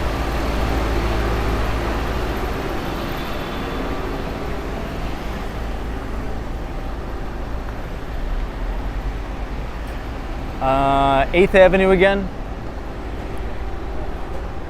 But the good news is they're repaving every single road, essentially, in the city.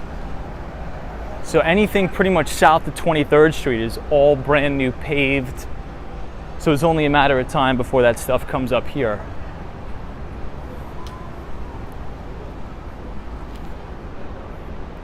Hey, Eyes Up is joining us in the chat. Good to see Eyes Up. Always a pleasure to have you here. Hey. Always good to see you. Wendy England says you don't use them, you lose them. That's true. When you start skateboarding a lot, especially if you're doing 20 miles a day on the skateboard, and I used to do that like it's nothing, but if you stop and take a break for like 6 months and then don't do it and then redo it again, your core is like on fire the next day. It's like you can't even move.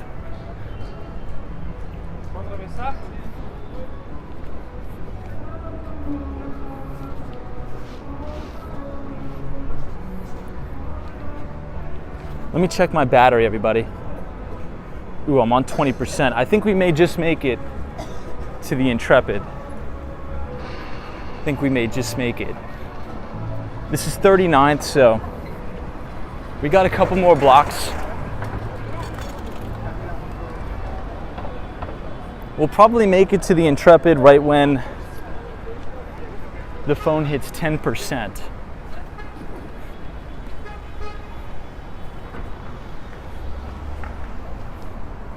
Man, 8th Avenue, they got to do something to clean this up. 8th Avenue is really, really dirty.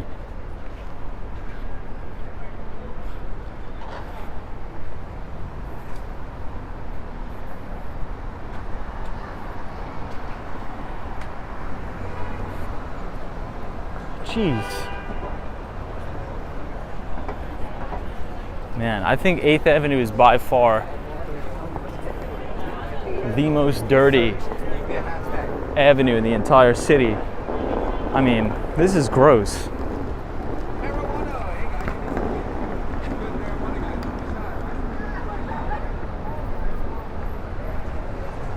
Yeah, Lady O's 8th Avenue has always been grimy. That's true.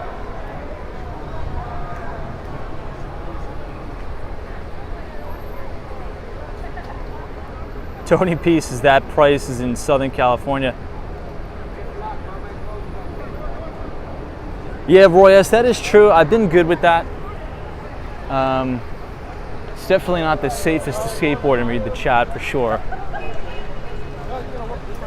I think they should do a whole revamp of 8th Avenue because, I mean, this place is just, I haven't been here in a long, long time. Really bad.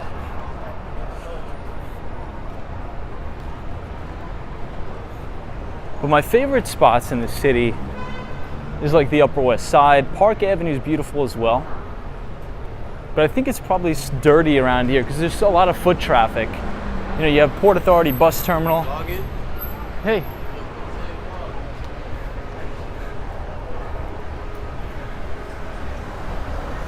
Yeah, a lot of drug trade comes through here as well, the Port Authority.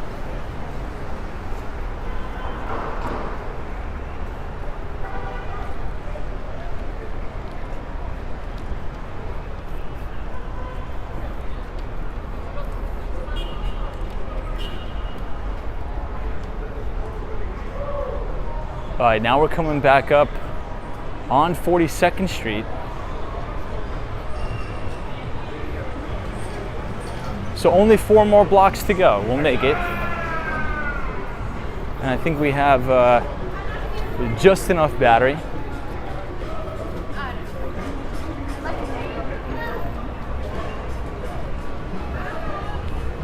But tomorrow we will be doing our Markets a Look Ahead stream.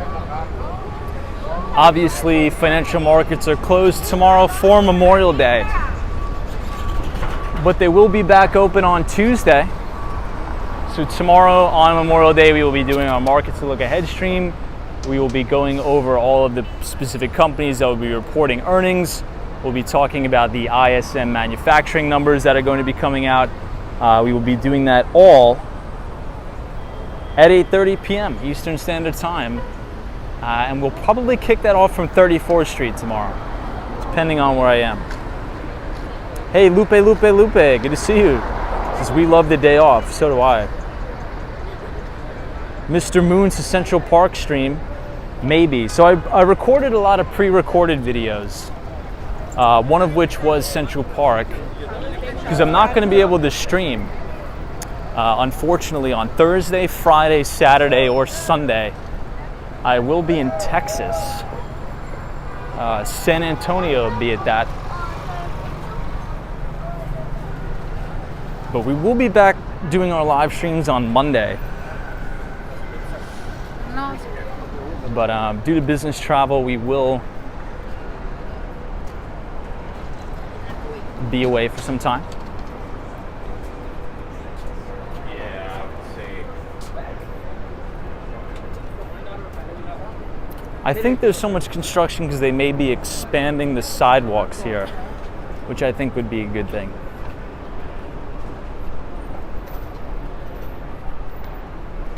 Hey, Joe Hernandez, have a good Memorial Day weekend. Had a fantastic Memorial Day tomorrow.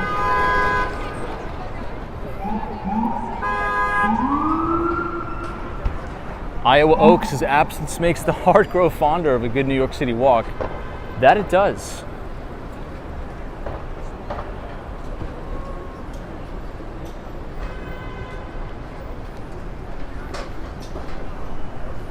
All right, we are close. 2 more blocks.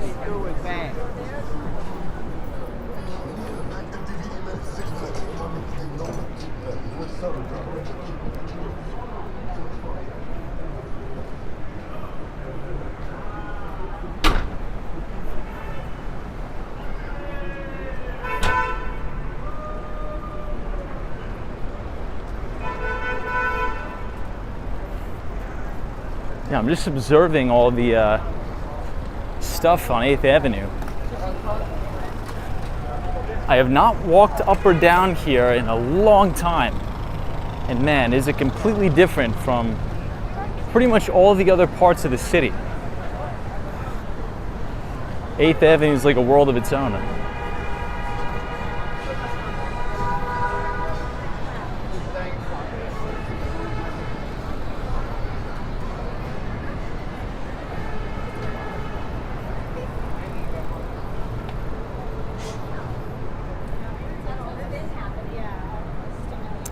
Yeah, Ruby Falcones has lots of fun things to do in San Antonio. You know, supposedly I'm slated to go to one of the best barbecue spots in San Antonio. I forget what it's called, but I will be doing that with a client on Friday. So I'm actually looking forward to that. It should be fun.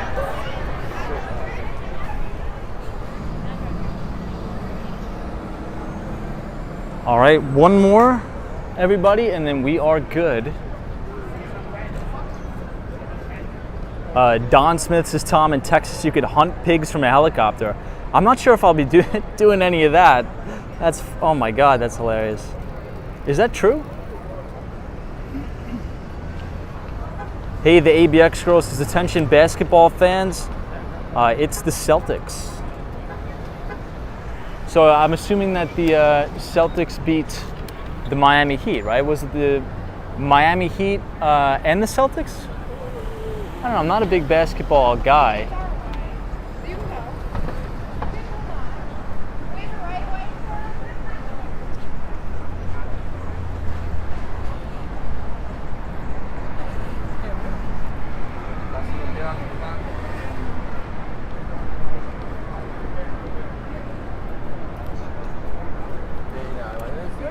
All right, 46th Street, here we go.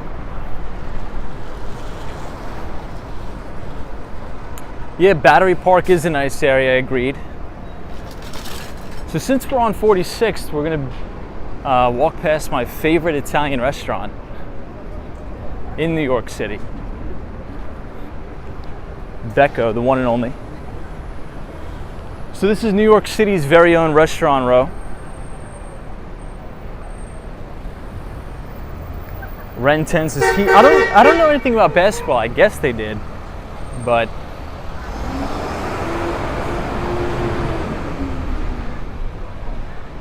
Hey, BP says Miami Heat owner will be selling stock this year.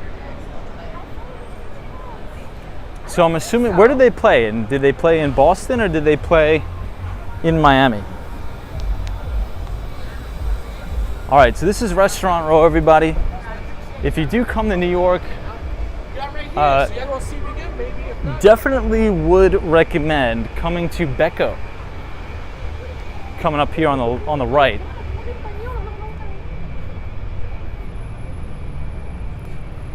Jones, beautiful city, New York. Thank you, Joan. Ooh, we are on 10% battery.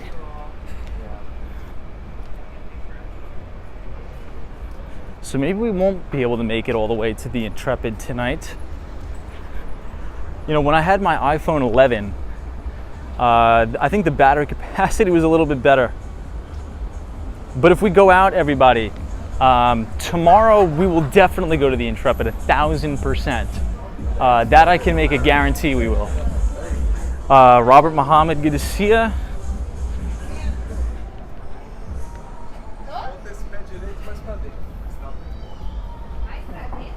So tomorrow we will be live at 8:30 p.m. Eastern Standard Time. We will probably start at 34th Street, Penn Station, and walk all the way to the Intrepid.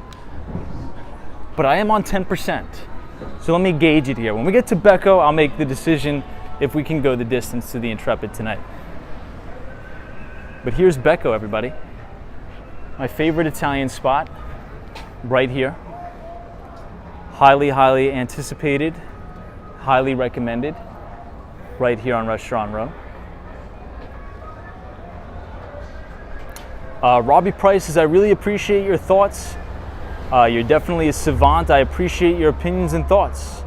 Thank you, Robbie. I appreciate your opinions and thoughts as well, my friend. And I value them, and I appreciate that you're here. Yeah, Lady Osa saved some battery for the ride home. I think we're going to do that.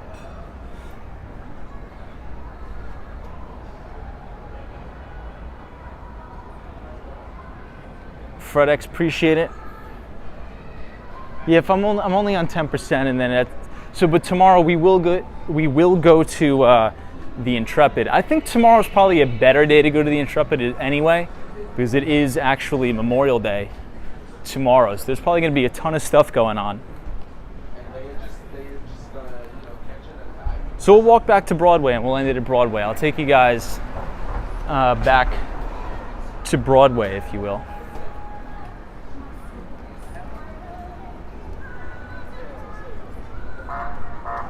But if you all enjoyed the stream tonight, feel free to join us tomorrow. Leave a like on the video.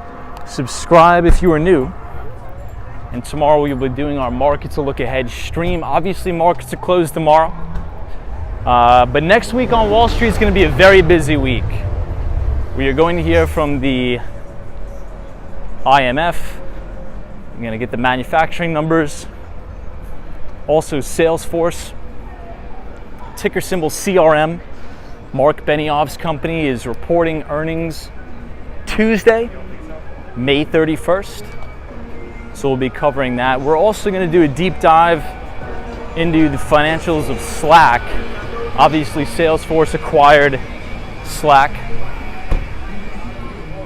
We'll see how much revenue Slack is contributing to Salesforce's bottom line, if any. But until then, Roy S., appreciate you joining, my friends. Sunshine After Rain, thank you for being here. Tom AK, appreciate it. Buy the book. Always a pleasure to have you here. Thank you, everybody who joined the stream tonight. Everybody, past and present, in the armed forces. It is Fleet Week and Memorial Day after all, so thank you for your service. We do appreciate it here on the Walks on Wall Street stream. Brandy, thank you. Samantha R, Sunshine After Rain. Anonymous Dude, Lady O, thank you. And to the Mighty Bull, have a good night wherever you are, because there's always a bull market somewhere. You just need to know where to look. I'll see you all tomorrow. Have a good one, everybody, and happy Memorial Day. please be safe if you guys have plans tomorrow. Drive safe and drink responsibly.